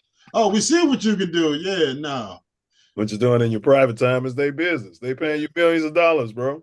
Yeah. Only thing I think hurt Belichick is if he would have just he lost Brady. Brady, because he had Brady, it covered up for a lot of his GM mistakes. Right? Yeah. So but he's not the type of person who could let the GM part go once he was doing that type of thing, right? So to me, that was like, well, you can't have this guy. Because so Caleb goes ape shit next season. Does that fix Ryan Poles' job? You're gonna just keep letting them do weird shit draft after draft at the picks? I don't know. If he's there, I think he's at the end of this season. But we know the Bears. He gonna probably be there. They're gonna probably give him one more season. I don't know. That vote of confidence is tough in the NFL. You see, Poles gave it twice to Eberflus and fired his ass after the day after Thanksgiving. And you get a vote of confidence. Kevin Warren gave to him. But it go back to what we said. We don't be knowing everything that's going on. When the boss got to oversee your work and do your job, that's usually a telltale sign they about to replace your ass. They ain't got time for that, bro. Because we had no idea that behind the scenes, they wanted to let him go after, I forget what game it was, but it was an earlier game that Poles and them wanted to fire Flus. But oh boy, the McCaskey guy, the president, overrode him. Yeah, he was like, "No, let's wait. Let's wait and see." So he gave him more time. Why didn't he override him about Justin Fields? I don't believe none of that shit. Me either. Look, that part I'm telling you, I believe that part. He jumped in and said, "Hold on." You was the first one. You was the first one to say Justin is not a Poles guy. He was one of the first people to bring it out internet. So when we got that president, I was like, Poles, it's not his guy. Come on, Diesel, you've been at the companies we work for, and a new president come in or something. That GM know his days are numbered, or it better be running nice. It better be, just generating money, or else they better be making some money. Yeah. And I better not have to come in here and, check the books and make sure you're not doing dumb shit. I think that president, the guy that got Warren, and he loved Justin. He was a Justin guy. I think they got him more so to try to pull off this caper with the stadium. Yeah, anything else. Monkey, they could have got a private company to do that. No, but I'm saying they're still trying to. A real estate agent. Yeah, they're still trying to pull it off. So I think they got him to try to pull off with the city to help fund. He's going to pull it off, all right. They're taking the North, and they're always giving their bum. You know what I mean? This is what they told us, Diesel. They said they're going to take the North and never give it back. Poles. Yeah, well, he's shorthanded. He shortchanged us. It didn't take Detroit this long to turn that around. They rebuilt it. They just did better with their drafts, bro. And they coaching. The coach came in there and said, we're going to bite ankles, and they drafted players who bite ankles. Yeah. He already, so the first season he was there, it was all right. The Bears were actually better than them the first season he was there, but he was up there crying for them and everything. Then they had a draft, but he instilled in the team his mentality. What he likes. Accountability. Yes. Did you see when number 9 got another penalty? The head coach, he was right over there in front of the head coach, and he told him and trying not to snap too bad on TV. He's about to choke him by the chin. And that's what I've been saying for years. Like, why ain't Flus over there talking? These guys on the Bears be doing shit, man. They don't come out the game. I watch other teams when they do that, man, they come out the game for a play or two. These guys just be in the game. My fault, baby. Mm-hmm. No. It's 4th down and 1. We just told you. We just told y'all they're not going to run and play. No reason to jump off sides. And the coaches told them that. And linebackers told him that. Like, how is that? Not enough drills, though, Ace. They must not be drilling it enough. Yeah. Do your job. Do your damn. You got to have some vocal leaders on that team. Offensive side and defensive side. There's 8 of them with a C on their chest. Vocal. Yeah. But captains, man, again, that's just a letter. You got to pick the right captains. It's not on the team. You got to have, and they got to really. Let me tell you who the captains were that they gutted. It was Justin Fields. It was Montgomery. It's the ones I'm talking about, and it's got to mean something where you don't just move off of them. Man, Fields wasn't no damn captain, man. He was too quiet. He was too quiet. When did we ever see him grabbing linemen? All he did was he would go sit on the bench. He was out there doing it on the field. He was giving his blood, his his blood on that field, and he I never seen him. We always was on him for not getting up in linemen's faces for false starting and stuff. Yeah, I never seen Fields doing that. yeah. I mean, now granted, you do got some captains who they're not vocal, right? But he was doing it in Pittsburgh a little bit more. Mm-hmm. Yeah, a little bit. Yeah. But I've never really seen Fields like on players like he should be, like them dudes would be holding and stuff. And man, come on, man. We never seen it. And I ain't seen Caleb do it yet. Yeah, it might be a captain. It might be generational. Might be this new trophy generation. It's just how they raised just might be. Yeah. How long we had this offensive line coach? I don't even know. I said it. I say he would have been my first coach I fired after last season, and he was the only one they kept. Yeah, only offensive coach they kept. He's a company plant. Yeah, he works for the McCaskies. Don't worry about it after this year. But that's why they don't want to let somebody bring in their own GM, because they're going to get rid of him first. Every single coach on that staff, special teams, offense, defense, all of them should be gone. There's not one standout who you can say, hey, let's keep this guy around or whatever. Brown would have been a consideration had he not become the head coach, but no, that's like a setup for him anyway. Once they made him the head coach, I was like, oh, there he go. Remember, I said he'd have to win like every game except one of their last like 5 games, and 3 of them at least to be considered. So you know that's out. The offensive looked the same with him as head coach, as an offense coordinator in the first half of games, even with Waldron gone. So yeah, exactly. And but before he was the coach, the 2 games I think when he was the coordinator, we looked better when he was up in the booth, not on the field, and he didn't have to worry about the whole team. We looked it better. But ever since he became the head coach, it looked the same. What'd you say? Did we win those games?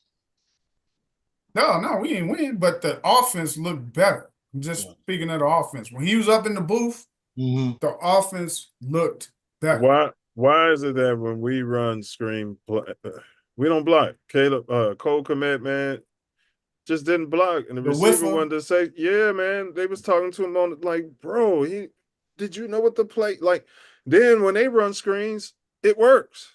Yeah, we got to get them out of here. All the time. It's like it's perfect timing on their screens. That's coaching. Yeah, we suck at screens. We've sucked at screens for the past like 10, 15 years. We don't have any offensive linemen running out there blocking. And they were pretty good at them when Justin was here. No, we sucked at screens when he was here too. He could barely throw a short pass. We couldn't. His screening timing was horrible. When we did throw screens well is when we had Matt Forte. Man, we got to get that debate going between the Hall guys and the Justin Fields. You know what I mean?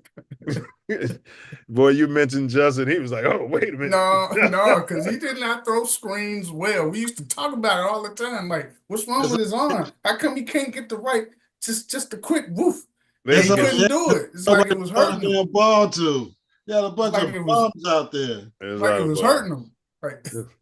It was a lot of bombs, and they wasn't selling the screen. That's part of it. You got to sell. We suck at selling screens. Did you see the ball control of that drop dead gorgeous quarterback for Detroit?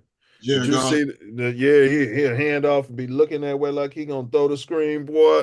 Like he already handed it off. Like he do all his ball control. And then the fake stumble. I knew that was a call play from the beginning when the running back stumbled. Bro, go ahead. You hear the play-by-play guys? Oh man, look at him stumbling out. Yeah. Look at our guy. He came out of that and saw the guy downfield and threw the test. You guys didn't see that was a damn a play call? It was a fake. You call that when you know the other team is not disciplined. Yeah, and they're not. And they truly, every time a team calls a screen on the Bears, it's almost guaranteed 10 yards. Who would you rather have playing safety, Mr. Biles or Mrs. Biles? Because that was him on that play too. I think she's more athletic. I didn't. You know what I like to see, whether it's him or Stevenson. He is a pack. They put their hands on the guy. You know how a lot of the corners and DBs, even after the 5 yards, they put their hand on you just to get a feel of where you are. None of them even like touch the dude, man. Business Just letting them run right past you. No touch, no nothing. Even on off coverage, they'll still kind of put their arm there to guide with you, to run with you. No touching. Yeah, no. And I would go ahead. There's 2 games left in the season. I'm gonna show them the film. Well, you send it to their iPad after the game. You see that you weren't touching these guys. You see these guys are running screens. You're not even getting close to them. Yeah, you're not playing next week. Well, I'm bringing up guys from the practice squad. What can we lose? Nothing. Right. And to be quite honest, in the back of their minds, they probably like, we don't want to win these games no ways to get our pit better. Yeah, well, if that's the cultural, if we keep doing that, I mean, but that's terrible. If I'm the GM, that's terrible.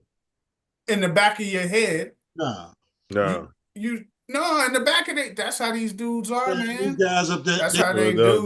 Those are the guys we don't want. Learning how to win at this point. We've been rebuilding for 3 seasons and going with this lowest draft pick crap. We're supposed to be moving in the other direction right now, and that's your veterans are frustrated. Who's got a worse record than us right now? Tennessee. Giants? Yeah, I think the Giants gonna have the #1 pick. Yeah, Giants. We gonna be in the top 5. You damn right. You're right. And then what are we gonna do with it? Yeah. That's the question. We're gonna pick a quarterback. No, we're not going to get another receiver. We're going to get all-world receiver. Yeah. And then we're going to stand up and high five and say he was #1. Our AI selected this guy. He was #1 on our.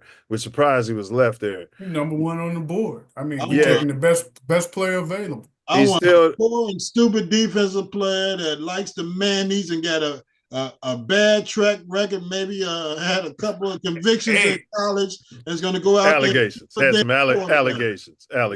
Hey, how many allegations have you had? I got a question for y'all. Yeah. I was watching this one back. He bad. He'd probably be the first back drafted. Genty? I want to say, I think he's out of SMU. I've been saying we need a bell cow running back for years. I think it's Chicago, damn it. But here's my thing to you. Do you draft a running back that high? Yes. If he's a stud. We've been telling you this for years, but you've been saying it's modern football, modern blah, blah, blah, blah, blah, blah. Yeah, it is modern football because there's always good running backs available. True. 2nd, 3rd round, 4th round. But a bell cow couldn't hurt. And that's the quarterback's best friend. A tight end, a bell cow. It makes the line better. All that makes everybody better. But remember, we need alignment. We need a center. We need a left tackle. Yeah. Left tackle, center. Yeah. Primary 2 linemen we need, right? I was asking a question when Saquon. Okay, so it comes down to, is it a generational running back? You don't pass up on that. This dude, you don't pass up on. I believe he's either generational or right below it. You said SMU or Boise State? It's one of them fluky. It's either SMU. Yeah. I think it's Boise State. You might be right. It might be Boise State. Yeah, my fan base would like a guy like that. But this dude's supposed to be the real. Yeah, I think it is Boise State. Yeah. But I'm just wondering, would we condone the Bears to take a guy that high as well? Yes. I want the best athlete. Right. Or if you can move down and get him, But I don't think after 10 he's gonna be gone. The Giants took Barkley with a #2. Yeah. And most people said he should have gone #1. So if the kid is special, like, you can't compare special kids to all the other kids who play the position. You just can't do it. Who went ahead of him in that draft? It was a quarterback. I can't remember. Who was it? If you take a number 2 overall pick For a generational running back, I he should have been would. still with your team. Correct, but they didn't re-sign him. Yeah, that's weird to me. That's weird. They re-signed Danny Dimes and then tried to make Danny Dimes move to safety on the practice squad. And they re-signed Daniel Jones. Yeah, that's Danny Dimes. Oh, Daniel Jones, huh? The quarterback, and gave him all that money, and he ain't with him no more either. He don't play no more. They said no, he gone. Yeah, that's what I'm saying. Daniel Jones. Yes. Yeah, but all we talked about last year was Justin Fields, and me and Ace kept bringing up Daniel Jones been stinking the place up, and he already got his money, and all the Bears fans were saying, we can't make sure that nigga get no money. Baker Mayfield went ahead of Saquon Barkley in the draft. Mayfield? Yeah. I could see that if you needed a quarterback. The number 3 was Sam Darnold. Right. There you go. There you go. Yeah, so Mayfield, Barkley, Darnold. And they all three still playing well. I mean, Mayfield had to reinvent himself because he was almost out the league. Same with Darnold. He was almost just a career backup. And they didn't turn – Darnold going to get paid this offseason because he's a free agent. Well, these are the points we were making, bro. Why you don't move off your quarterback? Well, no, because they probably wouldn't be the same if they stayed where they was at. Well, you don't know that. The quarterback – now, hey, Mayfield, we do know that. He wouldn't have been the same had he stayed. Who drafted him? Cleveland? Cleveland, yeah. Yeah, he wasn't, man. He wouldn't have been the same. He needed that change to get to where he's at now. Sam Darnold, he was worse than Mayfield. And was he bad or was his team horrible? Man, both. It's kind of like both. But he got lucky in this situation and he's taking advantage of it. He gonna get a nice contract from somebody. Because wins and losses are quarterback stats. So he should be getting all the credit of what's going on in Minnesota if you gave him all the blame for those losses when he was a rookie in his second year. You got to be balanced. The last pick in that first round of that draft was Lamar Jackson. Lamar Jackson was went 32 to Baltimore. Vince Evans. Yeah, they're gonna downplay the guy who was a runner. Hey, I hate to say it. I hate to say it. Sometimes when Caleb is playing bad, bro, he puts me more in mind of Vince Evans than Justin Fields ever did. I'd be like, hey, something at the texture that this dude looks like Vince Evans. But he won't throw it. He be trying to make moves on the defensive lineman. I'm like, but he's not throwing a Brian Baschnagel out there. He's got some all-pro receivers out there. Yeah, man. So the coaching, man, tell him, man, let that ball go. I don't care if you throw no picks. Let the damn ball go. It's like he got a fear of some of the short patterns to not let the ball go because he thinking in his mind, I guess, that it might get picked. But some of those dudes is open. Just let it go. Just fucking let it go. We need a 3-tech. Here's the thing, though. If you get that running back, it's just a knock on polls again because, I'm the president. Like, man, we just went out and gave Swift all this money, man. Like, you keep coming to me talking about this is the guy, and then now we're drafting a guy with this draft capital. You know what you're doing? Right. You need to be right on this shit. The number 2 or the first pick of the second round, well, damn Panthers been trying to win games now. Yeah. So it's gonna be we're gonna have either the first, second, or third pick of the second round. Yeah. So that's just like a number 1. Moji said Bears will be in top 10 first round of next year's draft. They need offensive line. They're gonna be top 5 of next year's draft. Running back and defensive tackle. Bears will be 6-11 next year. All right, not knowing what the draft is. I mean, come on, man. This team won 7 games last season. It was all Justin's fault. Going back go to ahead. that, go ahead. Pretty interesting. Let me read some of the names on there. Vince Evans went 32nd, so you know that. Number 7 was Josh Allen. Number 8 was Roquan Smith. Is this all the same draft, right? Yes. Yeah. Okay. Saquon Barkley. Number 16 was Tremaine Edmonds, our current linebacker. Number 24 was DJ Moore, our current #1 receiver. That's a pretty good draft. Yeah. I ain't gonna lie, that's a pretty good draft. Yeah, Nick Chubb went in the 2nd round. Yeah. And see, that's what I mean with the running backs. You know, you can get an all-pro running back 2nd or 3rd round. Yeah. You can, but is it going to be a Saquon Barkley? No. Usually not It that could happen. type of Yeah, you can, but teams, you know, certain teams, depending on where they drafting, they may say, I need this dude. Hell yeah. And go get him. So that's why for the Bears, like McCaffrey, Derrick Henry, those guys, they're going top 10. What was you saying, Ace? But that was the importance of the haul. We could have got the haul. We could have been stacking talent. Correct. We could have been stacking talent. And stacking talent wasn't important to our general manager, who was taking up the north and never giving it. Always giving our ours. Hey, we could have got the haul if he would have did his homework and scouted, right? Because I was in favor of trading a couple of spots in the draft. If he did his homework and found his guy as a quarterback. Yeah, but you see what I'm saying? But when you take a victory tour and smug it up all that season and throw your current quarterback under the bus and send this guy the playbook, you think the NFL don't know that this guy, you sent him your offensive playbook already? So now you can't make no kind of deals. Everybody know what's going on. Yeah, he horrible. Like you said, poker. You know, give an example. Somebody come to wearing mirror glasses. The guys playing poker got mirror glasses on. It's just you don't need the glasses. This motherfucker just smiling. Oh yeah. Hands shaking. Oh, that was the offense coordinator. Hands shaking. Like, yeah. You guys don't know what I'm doing.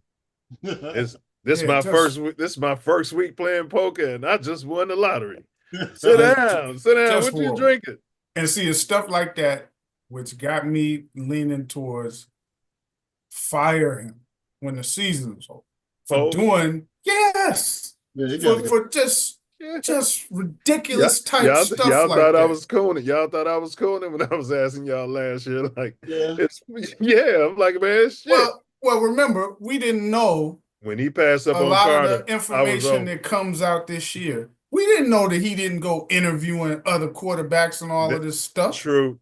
But when he passed up on that Carter, that 3-tech, I knew he wasn't the type of GM I needed. I knew he didn't want men in there. I knew he was going to put together a soft team. This team is soft, bro, at the end of the day. He passed up on another one this year. He could have got a Sweat out of Texas in the 2nd round. Sweat. You're going to make me sweat? But and we got the punter in the 4th round. Punter in the 4th round. Yeah, that's high. That's high. Kickers. I'm not look. Unless you the Raiders, that don't help your quarterback really. Go ahead. Yeah, unless you the Raiders traditionally, where you find these kickers that basically can be like Hall of Fame guys. We've had some in it. Your play. Remember the Raiders, Ray Guy, Sebastian Janikowski. We've had guys Butler, like that. We've had Butler. We've had Gold. You know, I mean, but you ain't drafting them dudes high. You got Santos. I mean, the guy that the Lions had today that they tried to kick a 65-yard field. What did they draft? UFC. It was soft right. UFL. Yeah. See? So you could find a good kicker. Yeah. Like Belichick, he would like them Australian punters. That's what because you like how they can put the flip on the ball when it lands to cause fumbles on catch. We passed up on a center in the draft and when it got 2 bums, and this center is playing all pro, like best rookie center they've seen in years, generational center. Passed up because you can't. He said because I didn't want to have a rookie, because he goes to his little GM pod. I didn't want to have a rookie center with my rookie quarterback. Would you shut the fuck up and get some talent in here? Yeah, I think the biggest mistake of this past draft that we drafted, just not we already acknowledged that he messed up as far as scheming to get in the position or where you wanted to draft. It's too many He should receivers. have never took Rome Odunze. Never. Correct. Never, ever. Or if that's the case, then move. don't use that free agent capital on the other receiver. Right. But they could have got a haul for either pick, either the 1 or that 9. They could have got a haul for. Should have never took. And the dude that what position did Jacksonville draft last year? I don't know. That receiver, man, he but that's what I'm saying. Thomas, the dude Thomas, yeah. Man, him and then whoever the Giants, I don't remember where the Giants drafted, but Malik Neighbors, man, they make Rome look like he's a 3rd or 4th rounder. Nah, and Ace, the rookie they drafted, the big Nigerian. They do the way them rookies, Neighbors and Thomas. So the Nigerian left tackle started last week. Was he hurt? No, he wasn't hurt. Okay. He embarrassed the damn organization last week playing against Minnesota. He said himself he played. So who's worse, him or Borum? Both of these are Poles guys. The Nigerian messed up more. Yeah, Borum will come out there and play. He just doesn't. He's just not disciplined. But that guy shouldn't be on the NFL field. He has no 3rd round pick. And we use a 3rd round pick. Yeah, this guy. When you could have got a center. There's no way you go and get Flus's caddy son when you know damn well we needed a center, and if you're going to get a left tackle, you got to do that with a 1st round pick. Is this generational quarterback? Is he closer? I want you guys to answer this, and then we go on to our final words. Yeah. Is this generational quarterback? If you had to put your money on it, is he closer? If you had to choose one, he's going to end up being Trubisky, or he's going to end up being Patty Mahomes. For everything you know about this guy's character, the way he carries himself, the way he leads men, the way players look at him when they're walking next to him, the way they seem to respect Mahomes when they're walking next to him, and the way they're looking at him like you little bitch, you're still laying on the ground pouting, get your, I don't know if that's what they're thinking, because I don't know. That's too big a gap. Yeah. No, but those are the gaps. It is because so if you want me to choose, which one he's going to be closer to? He's which one would he be closer to? He's better than Trubisky, but he's not Mahomes because he's got his own weirdo-ness to us. Doesn't let him let him get in the same atmosphere. He can't break that magnetic field that's around Mahomes. Now, he can't carry a book bag. He carries a Merce. Now, if he got the right coach or coordinator that can get him out of the mistakes that he's made this year. Well, that's what Troy Aikman said. Troy Aikman said, and when I played, he likes to talk about himself. And when I played in the game, and they went out and got us a offensive coordinator and brought in North Turner, and he's concussed. He says, and tells the same stories week after week. But go ahead. They brought in 3 Hall of Fame players. They brought in a damn Hall of Fame running back, and wide receiver, and a Hall of Fame tight end. And gave him with that. And had Mandy's running all through the locker room. Yeah. And Coke, not Pepsi. And old boy was another one that was borderline Hall of Fame, and he played a few more years. Alvin Harper. So don't forget the the defensive tackle. He got Michael Irvin, Jay Novacek, Emmitt Smith, and Jay Novacek, Hall of Alvin Harper. And Alvin Harper was a high number 2 receiver. I mean, and that line was one of the best. We know the line. They got one of the best lines ever. Yeah, one of the best offensive lines ever. But so you had to choose Caleb Williams' career. If someone said it's going to be one or the other, if you had to choose, I'm going to say it's closer to Mahomes, even though it's really not. But if we had to choose, because he's not Trubisky, he's shown in some of his games this year that he's not So he's more Trubisky. likely to be GOAT status than a complete bust in your mind. What about you, Ace? I would put him closer to Jared Goff than Patrick Mahomes and Mitch Trubisky. Jared Goff had a rough rookie season. Made it to the Super Bowl. Horrible rookie season. They were calling him a bust. Yeah.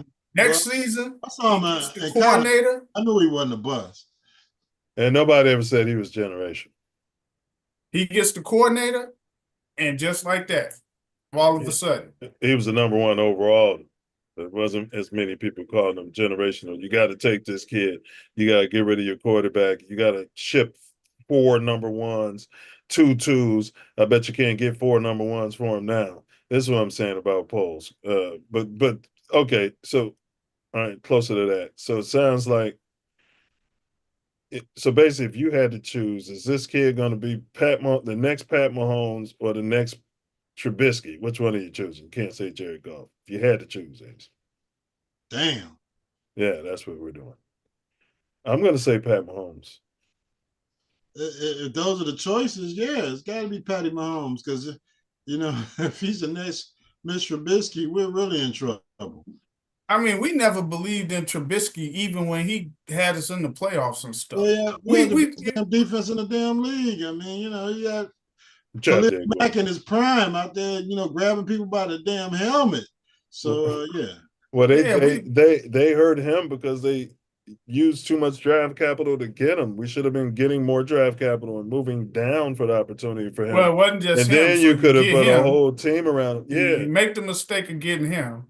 And then you make the mistake of getting the damn dude from West Virginia in the first round. What was the guy, the receiver? Kevin White. Oh yeah. Was it White? Yeah, it was Kevin White. Yeah, if he could just learn how to walk. He was busting out of his suit. For the draft party. He couldn't catch a cold butt naked in Siberia. I think we lost Diesel. So which one are you going with, Ace? You said Mahomes. I'm going with Mahomes too. Yeah, we lost Diesel. And then go ahead with your final words, bro. Mr. Trubisky was in a great position as far as having a great defense, and they lucked into a couple seasons where they were able to make the playoffs. But he had a coach that tried to put some stuff together that Mitch wasn't really able to do, as we saw when Justin came in as a rookie. And it was just I wouldn't put Caleb in that category as being closer to Mitch Trubisky. Where do you see his upside then? Who does he put? I will see his upside, and hopefully a coaching change, offensive coaching change, and the fact that it's been put out there, because the Bears are a reactionary organization. Yeah. Put out there that, you need to improve the offensive and defensive line. You need to get better in the trenches. So now that you see that, you go and address that through free agency and through the draft. And, these players develop, or you bring in players that are ready to play on your offensive and defensive line, since you have all of this salary cap flexibility and you have these upcoming draft picks. So they're not that far away. The main thing is, number one is to coach it, I believe. Number two is the general manager who's picking the players that's going to make this coach successful, and fixing the trenches. I mean, you got all these soft players. You don't have any nasty guys on your offensive line that's really ready to go out there and kick ass. You thought it was in Tevin Jenkins, but he can't stay healthy.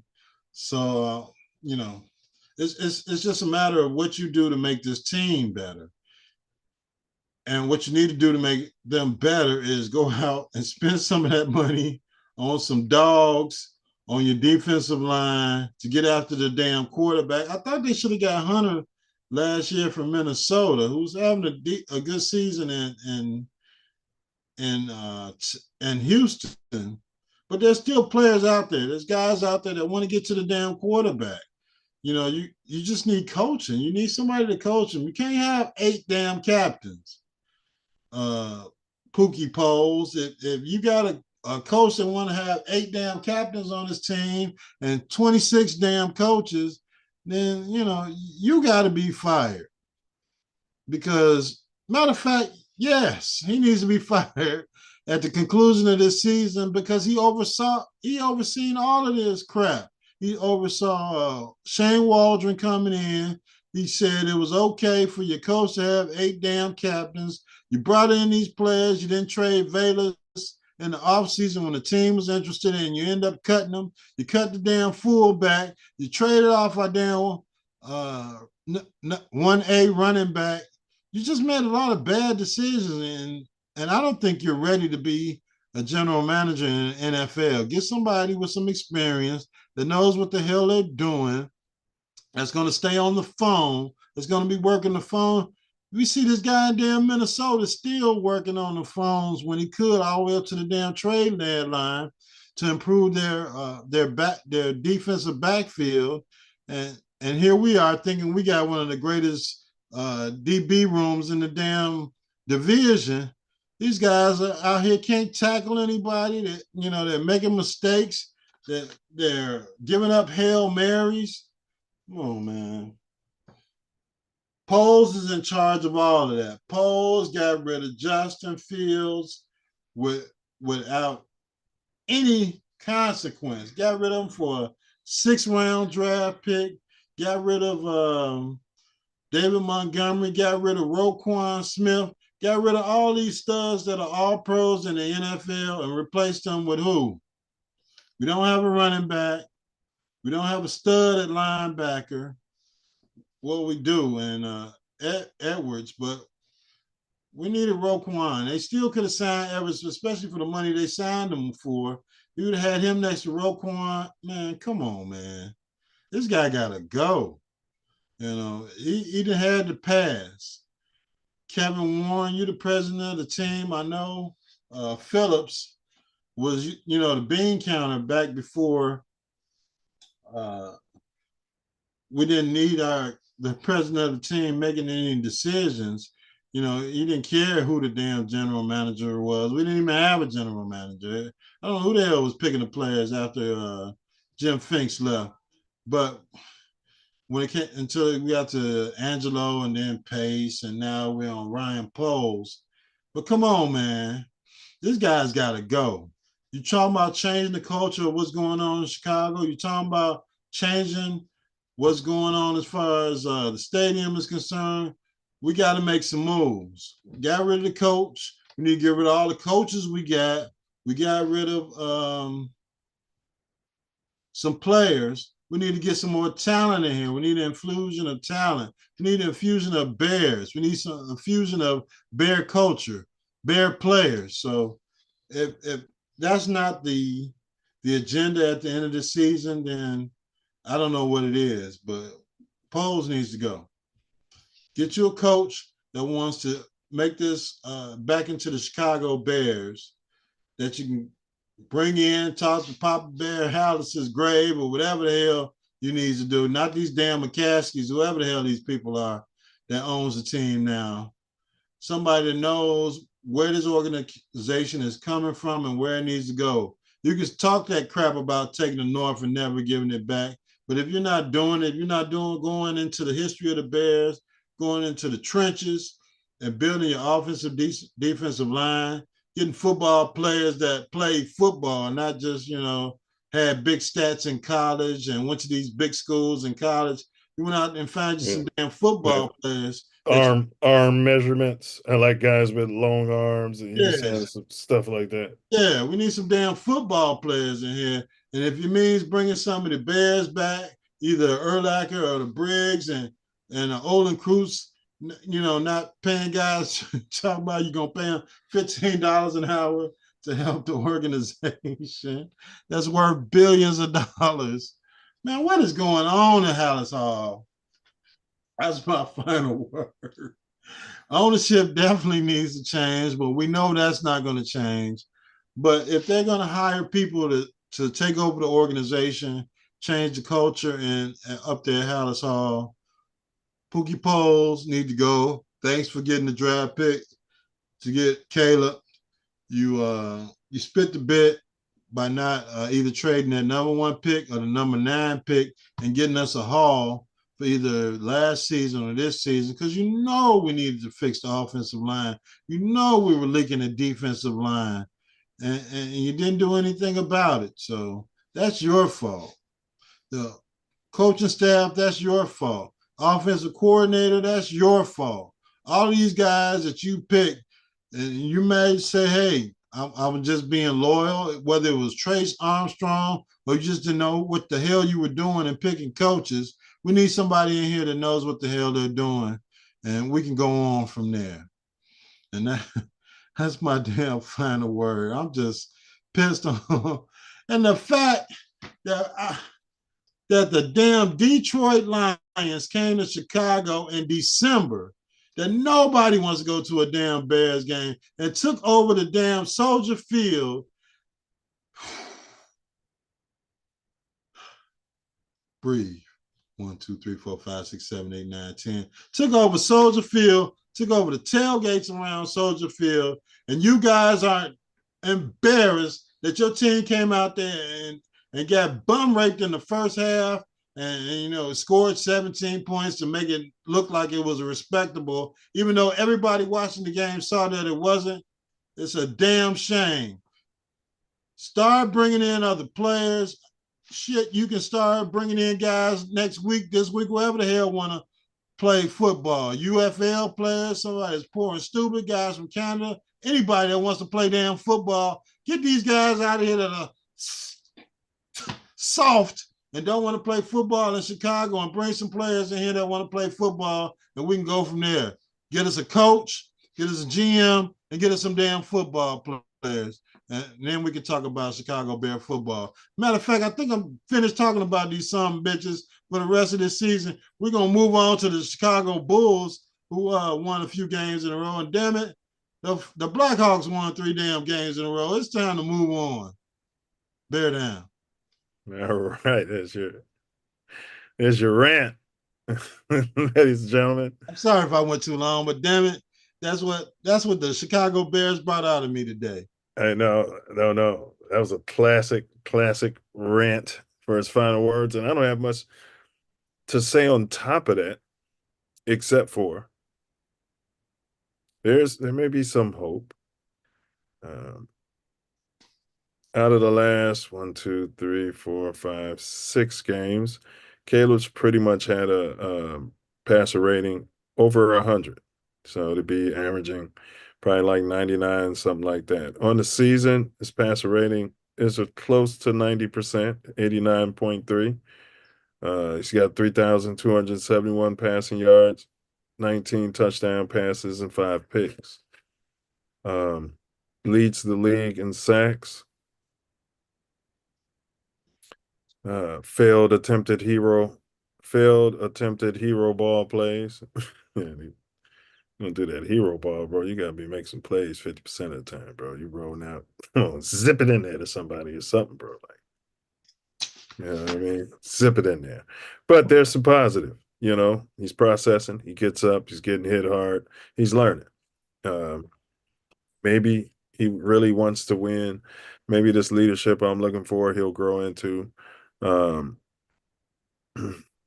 all of these things that I'm seeing are the positives and the knocks.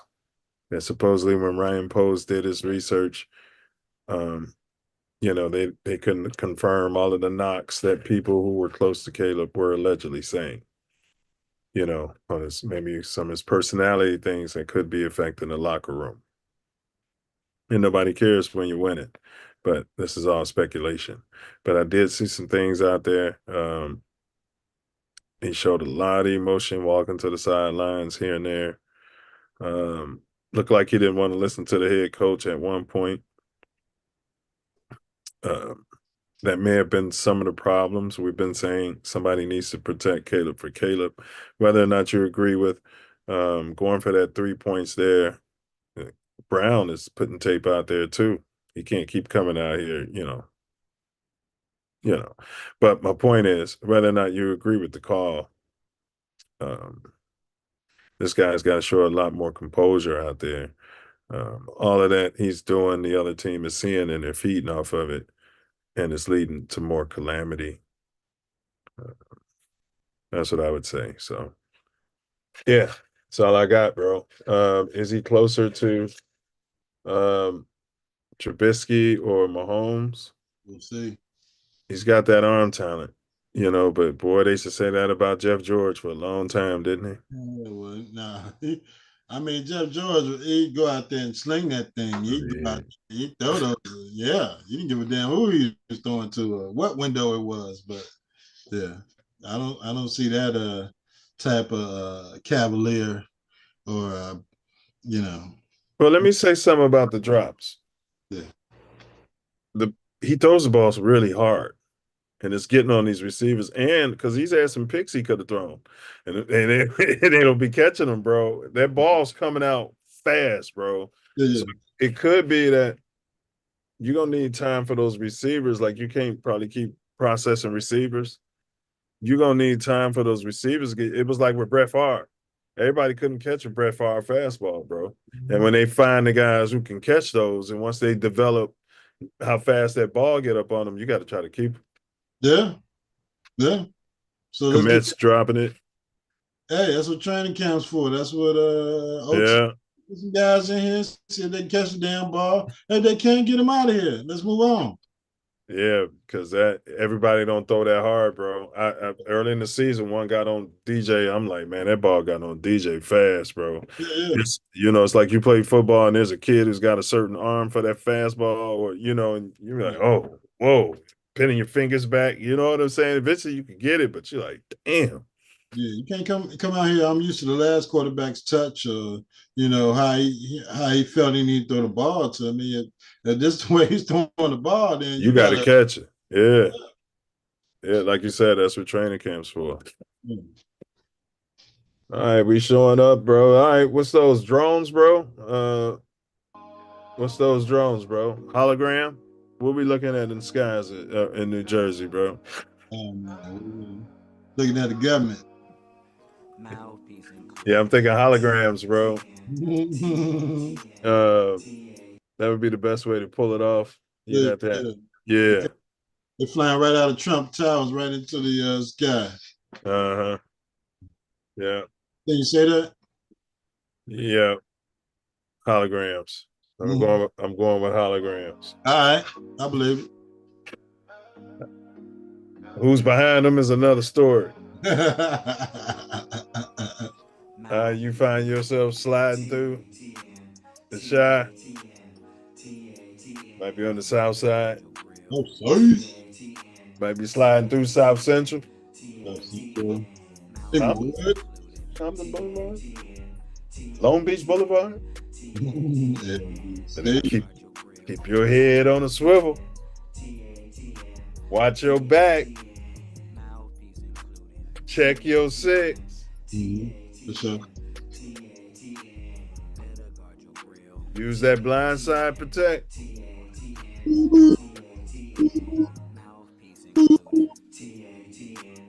Guard your grill. Knuckle up. And don't forget to. Don't forget it, baby. And don't forget to. Never forget it. Pull up. Don't forget about them snow zones. And don't forget to bring your mouthpiece. Baby.